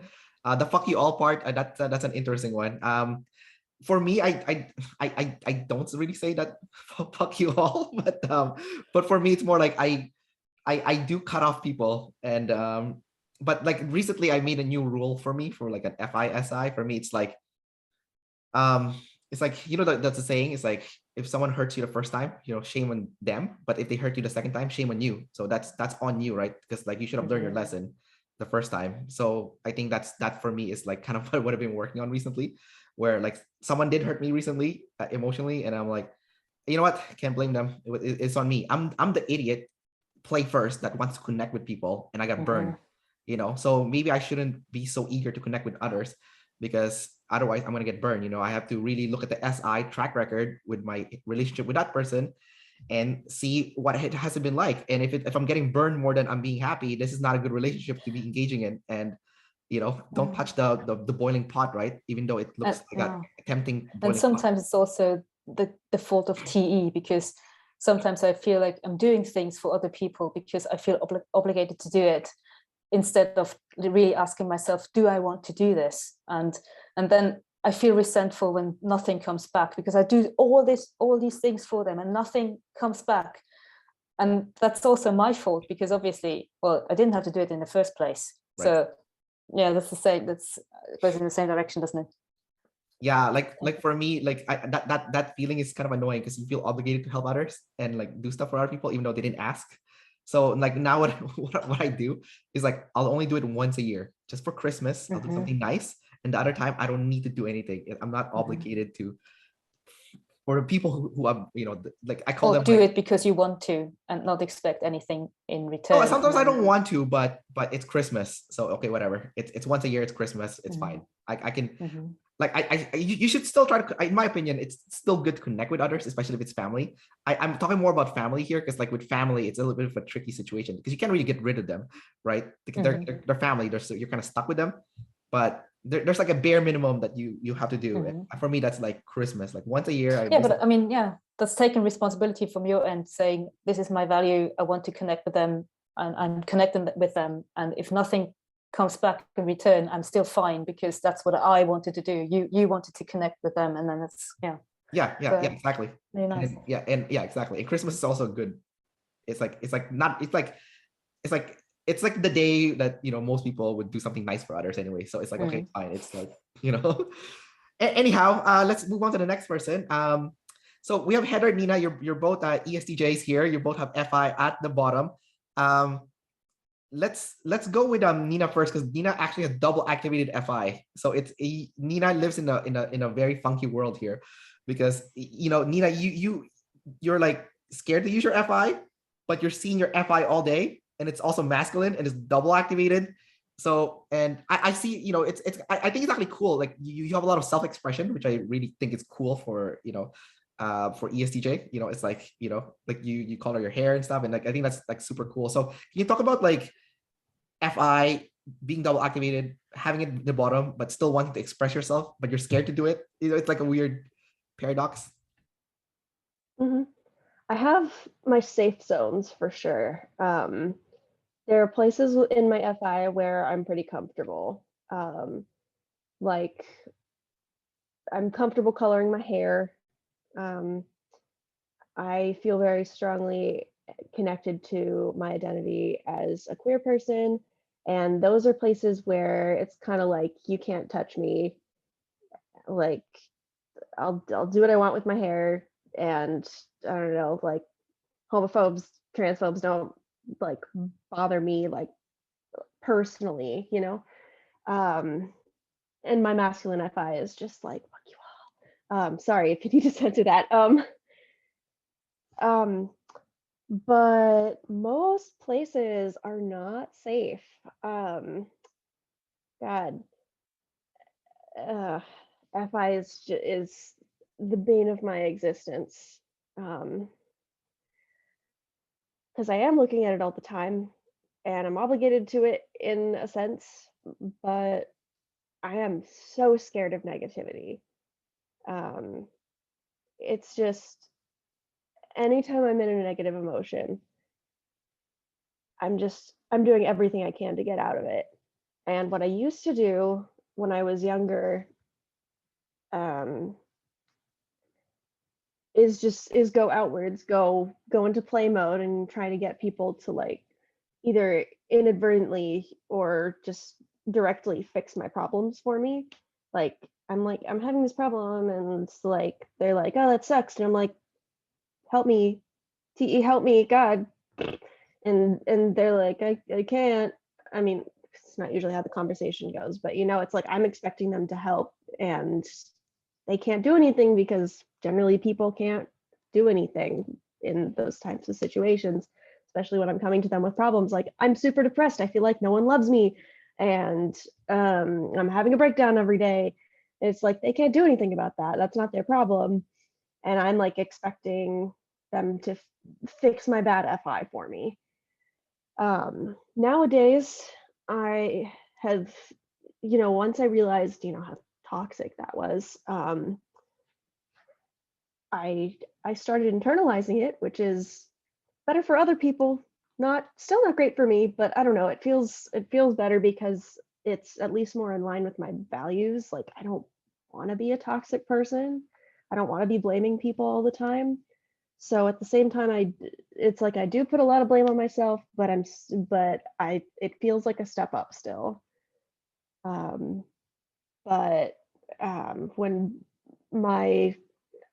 I've dealt with mental illness for quite a while now, over 10 years at this point. And I just, it's been crazy difficult because of the demon FI. It's like my biggest fear is that I'm going to be stuck in it forever. And especially after 10, 11 years dealing with it and not really finding that many solutions, it's like, I'm just trying to TE fix this FI hell and it's not working. And it's terrifying. So that's what a lot of my FI is. I'm also scared of positive emotions. I have to be in a very specific mood to watch cute animal videos of a certain nature because I literally like my emotions can be so strong at times. If I'm not aggressively dissociated, then it's like, oh my God, I love hedgehogs so much. It's so cute. I'm gonna die. I hate this. I hate this. I hate this. And I have to go play a puzzle game. So yeah, it's a weird struggle. It's a weird balance. In some ways I'm pretty okay at certain aspects of FI, but mostly it's just a chaotic mess. So it's super interesting. So you are scared of emotions from what I can hear from you. Your FI is also attached to your consume. So it's double masculine, saviour consume. So that's also external self-awareness. So can you see how you come across to the tribe at all times? Because it's double masculine and double activated. I have no idea how accurate it is. I'm constantly thinking about it, but I don't know if I have an accurate perception of it at all. Me and my fellow suspected EJ skibby friend are both like, we both want people to tell us about ourselves, like any feedback about just the way we are, the way we present to the world, the way people perceive us. Or like, oh my God, tell me. Like we'll send each other like tag yourself memes and be like, which one am I? But only if you do me. I'll tell you what you are if you tell me what I am. And I don't know, we're just like rabidly thirsty for other people to tell us our identities. All right. I want to pass this to Heather and see if Heather relates to a lot of things that Nina is saying. Heather, you do have feminine FI, so it's a little bit different from Nina. But what has your experience been like with FI at the bottom and like processing negative or positive emotions? Yeah, so go for it. Yeah, I mean, I certainly relate in the sense of not wanting to stay in uncomfortable emotions. I try to get out of them as quickly as possible. They're a drag. That's what emotions feel like to me, just a drag. I'm comfortable with two of them. I'm comfortable with anger and I'm comfortable with fear. Anything in any of the other spectrum on the other side, it's just not comfortable for me and I'd rather get out of it. I always feel horrible when the emotions come up and then I kind of react out in an emotional way or a little bit too intense way. And then I just find myself apologizing because like, oh my gosh, I got emotional. Every day I come home and I'm like, did I not be, it's the shame that hits me when I get emotional. Doesn't matter what it is, but it's the shame that hits me. And happiness is fine, but not too over happy. But I just feel a lot of shame in there. And it's interesting what Annie was saying of where she says that she has to be me, or I have to be me and be authentic. I don't relate to that at all because I don't have to be me. I have no problem not being me. It's like, I'll be whatever's needed in the moment. I'll just chameleon it and just be with kind of whatever there, because me is so far tucked away anyway. And that's so vulnerable anyway, that it's like, I don't have to be me. It's fine. I'll just be here in this moment with you and be whatever you need in this moment. So I have no problem with that. I think some of the other things that at least with feminine FI, it feels very naive. A lot of times it feels very kind of childish. It's very childish. Shan talks about this quite a bit. It's kind of that giddy, childish, girlish thing. And, so my husband hears it more than anybody else. Nobody hears it quite like my husband gets to see that part of me come out because he's safe, I also think as well, when I first started the role that I have, that imposter syndrome can be very scary for me, feeling like, oh my gosh, am I equipped to do this? And so, it's something I've had to overcome and kind of own that and just own this. Yes, you are equipped, you are ready, you are confident, you are this. And so constantly having that self-talk. I feel like I'm throwing a lot of things. This is where my blast clearness breaks down. Because I'm like going, God, FI is a foreign language to me. I definitely think I suppress. I agree. Was it Cinzia that said that? I feel like I do suppress. I feel like in a way I don't. I heard the FU energy coming off of masculine FI. I don't do that. I will manipulate you to get what I want. So to me, feminine FI is way more, to me, I don't know. I saw Natacha on either end, but it's like, okay, eventually I will get what I want. I'm just going to slowly move you towards that direction, and of course being an EJ. So those are kind of the things that kind of leap off to me. I also agree with a lot of people saying that I couldn't do a job where my ethics and my values don't align. Ethics is huge for me. It's a place of safety. So yeah. That's all I got, Kendrick. I don't know. No, it's good. It's good stuff. I have some questions that's going to be open for everyone here. I think this one is quite interesting for me because the more, I don't know if you guys watched that video that they've made about the grand stack, how the order still matters. It was interesting because even if you have demon FI, if you have like FI above someone that has savior, like let's say an EP jumper, even though you have FI as a demon, because it's second, it could potentially be still stronger than the jumper IJ FI. It's a weird thing.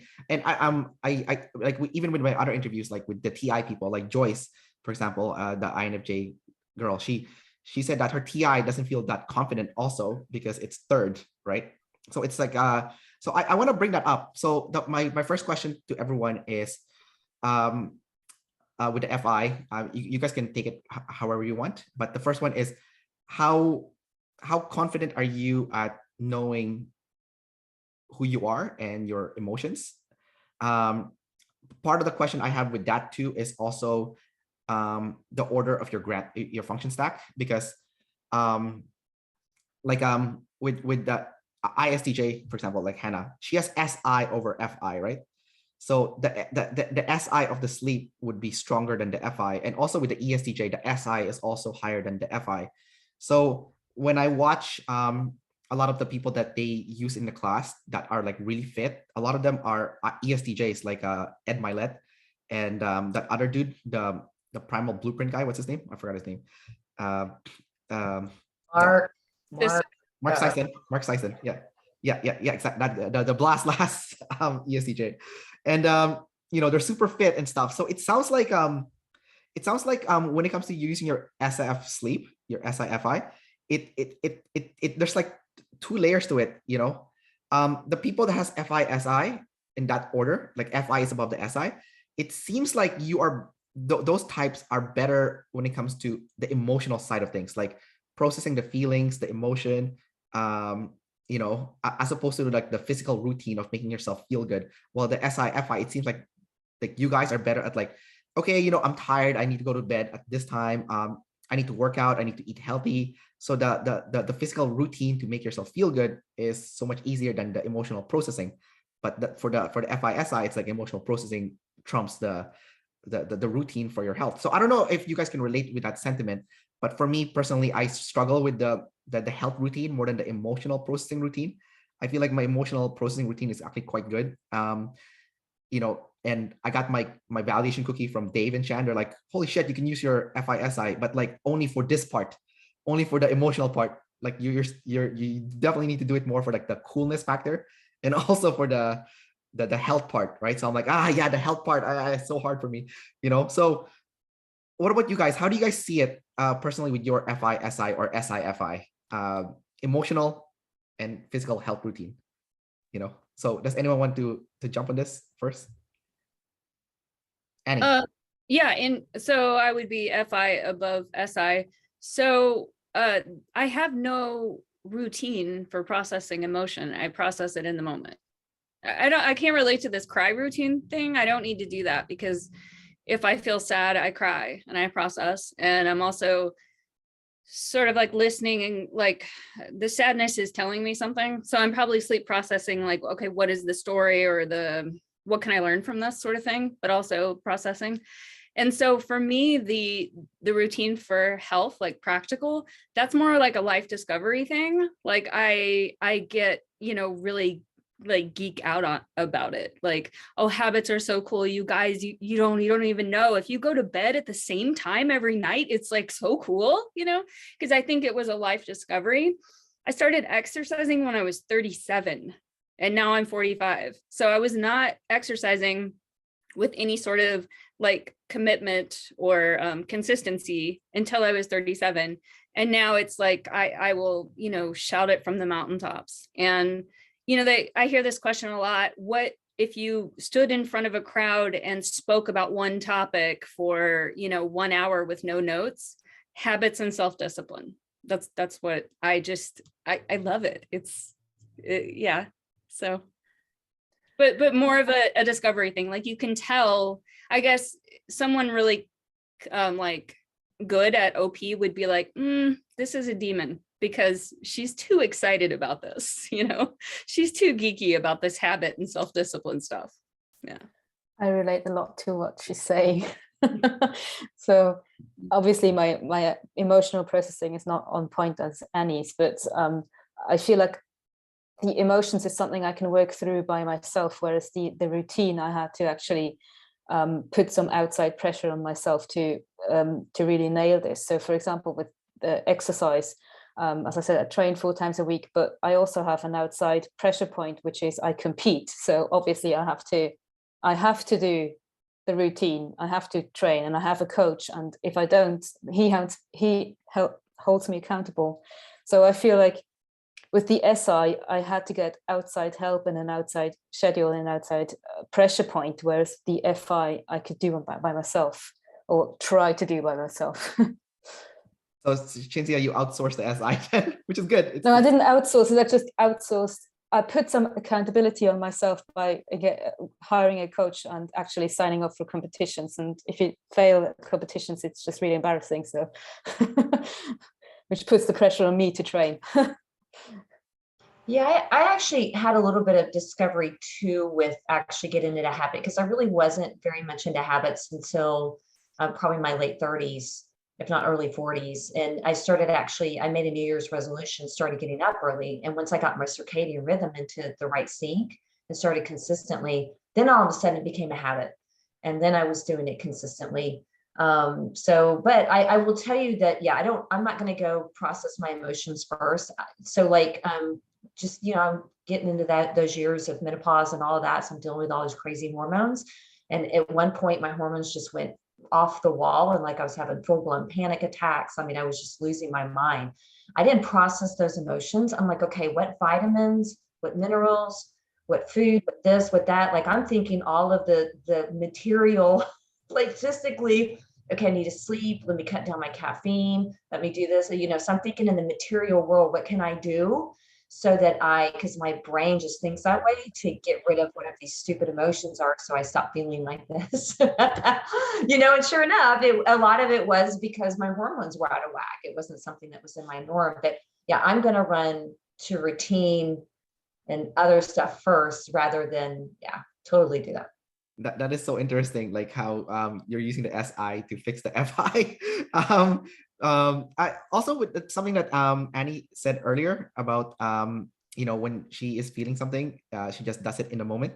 So that's something I just kind of discovered last year, or even back to 2020 when the pandemic hit. Now I have more time to sleep process, and like it was such a liberating feeling, because like for me, I'm like the opposite of like Heather and like Nina here. Like I feel more comfortable with the FI than the SI. So for me, it's like, okay, when like me and my girlfriend would have a fight, I know I feel bad. So instead of waiting later on to process my feelings, I'm gonna process in the moment. I'm gonna go, okay, I feel bad. Something is off here. So I go talk to my girlfriend about it. I'm like, you know, it's something that you did or something that happened between us made me feel like this. And I don't want it to go become worse than it is. So let's talk about it now. Let's get the bad feelings out now, so that later on it's not going to be a problem. And you know, it's been great. We've been doing that. You know, when there's some bad feelings in the air, instead of like shoving it under the rug, I'm like, no, this needs to be addressed now. The bad feelings needs to be addressed now. Let's go talk it out. Sometimes I don't know what it is because I'm sleep lost, but if we talk about it, it's going to come out. And surely enough, it does. And so for the emotional side of things, I'm like, yeah, definitely it's something that I feel more comfortable with. But the SI, oh my God, like I'm a personal trainer, so workout is like not a problem. But oh my God, like the routine that you guys are talking about, like Annie geeking about like sleeping early, nutrition and stuff, and Cinzia with like also with the workout plus the coach and stuff. I'm like, oh my God, I am a hypocrite personal trainer. I eat garbage. Like I eat like the most delicious food that is so bad for you, and I feel like crap after. And I don't sleep. Like you know your function stack and your animal stack. You kind of have to do them in a row. Like you know, like for me it's play, blast, consume, sleep. For you guys it's like a different order, right? Like Hannah had to consume at freaking 1 a.m. because that's her consume is, right? So it's like at 1 a.m. she's doing the freaking consume when she should be sleeping, because you know it's in the end, right? So like for me, I'm like, because consume is third, right? So like at the end of the day, that's when I'm finally consuming. I'm playing video games or doing something I like, but it's getting too late. You know, I need to be going to sleep, you know, so I need to have a consume routine also, because otherwise I'm not going to go sleep and I'll be like Hannah, I'll wake up freaking 1 a.m. and, you know, I should be sleeping and Hannah shouldn't be consuming at that time. And you know, we're doing dumb shit at like the wrong time, right? So definitely the SI. So I want to actually ask Hannah this also from her perspective, because Hannah, you have SI over your FI, right? So how are you doing your emotional processing? You know, because you have the routine part better than the FI part. Yeah, I think that this entire thing, this concept makes sense to me in an energy dumb way. I can relate to it. I know it from personal experience. I have never, I mean, of course, I at some point discovered routine. I'm still not great at it. It's not something that, you know, doesn't feel like a life discovery or anything. With the emotions, it's a little different. For example, I needed a therapist because even though my emotions are there, I just always keep getting stuck and trying to process them, because I think what we FIs do is when we process our emotions or when we feel, we do it really diligently and we walk all the way through, like TIs do with problem solving. But sometimes, you know, and I always got stuck because my emotions sometimes feel like a shit pile construction site, haunted house. And I just, you know, it kept moving, and I was always like, I'm getting stuck here. So I often need someone to put things into perspective for me, to help me name what's going on.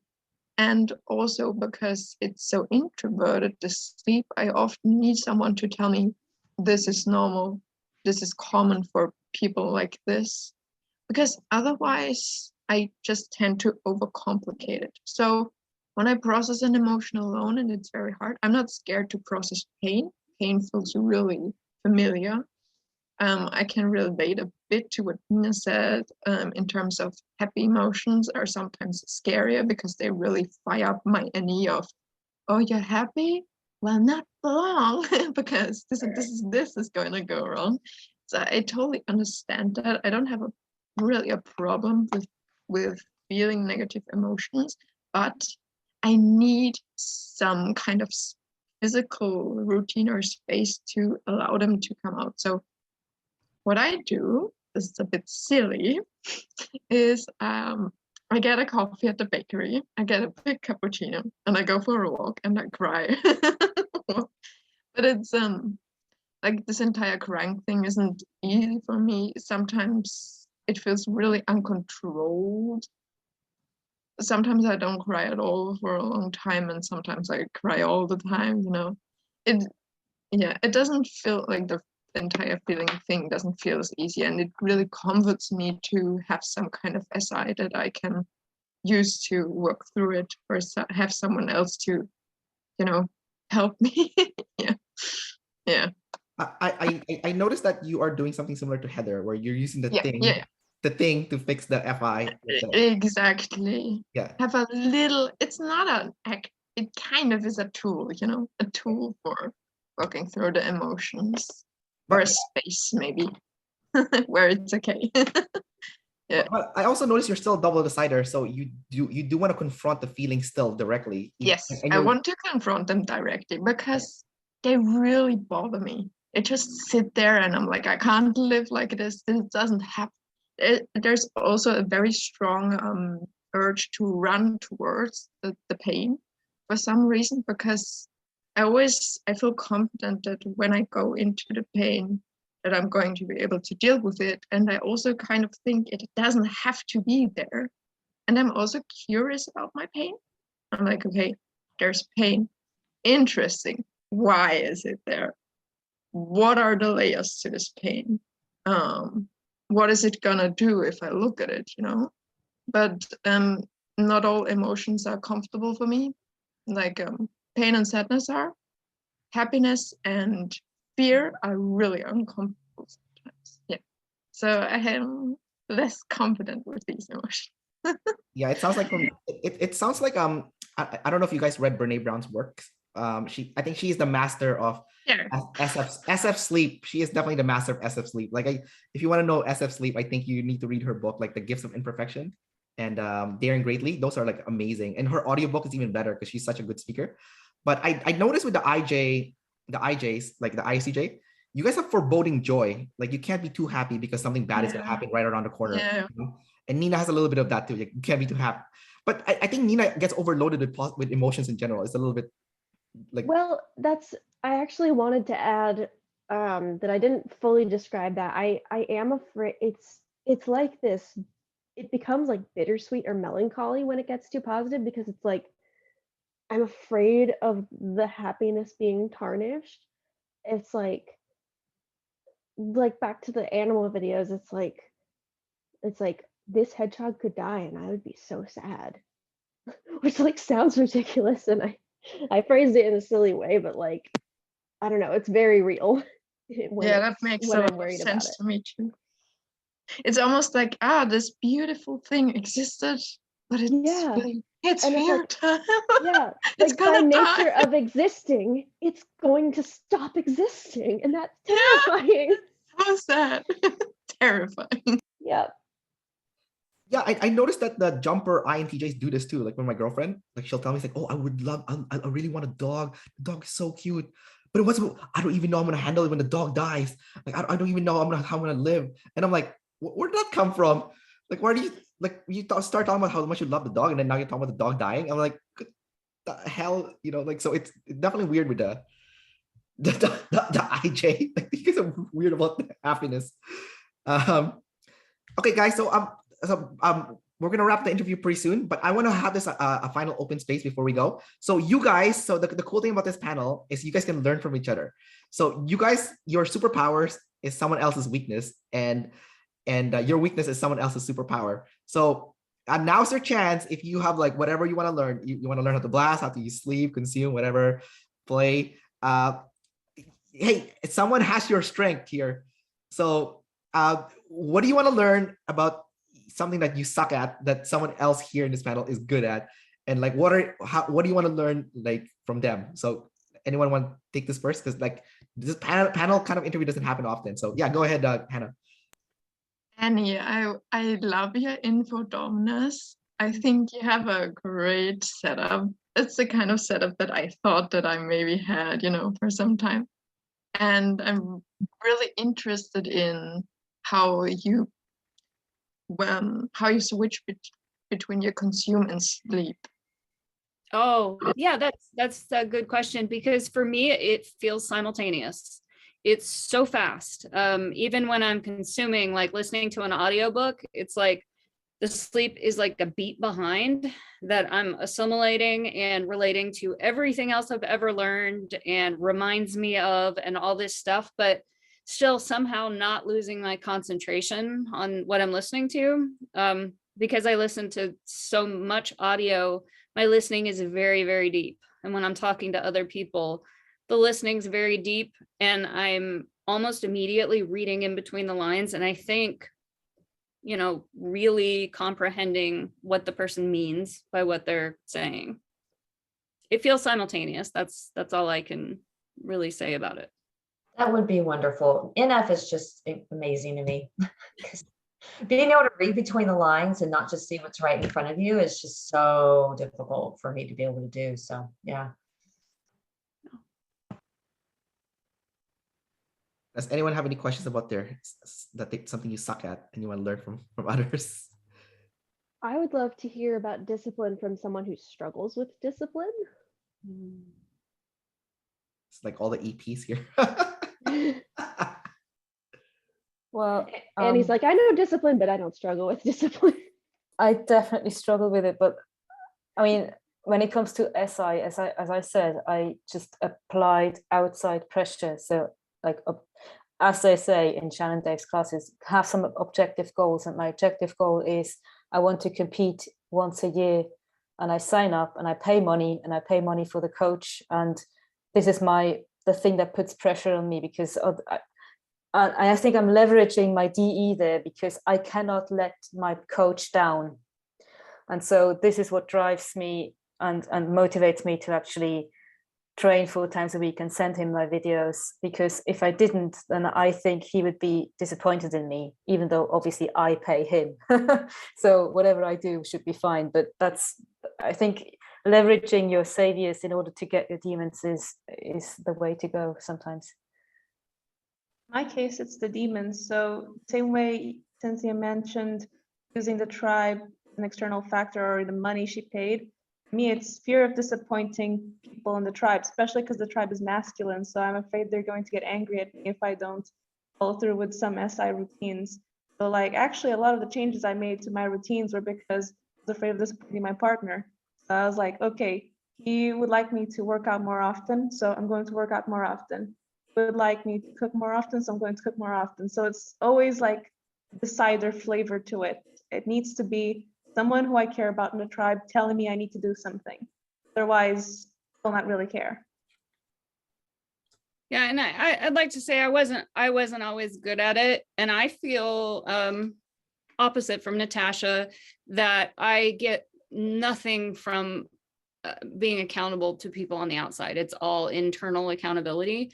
But what I would say about, I didn't used to be good at it, but I did have it just forcefully, at some point, like, okay, I'm gonna exercise, and just did it sort of like out of sheer, will.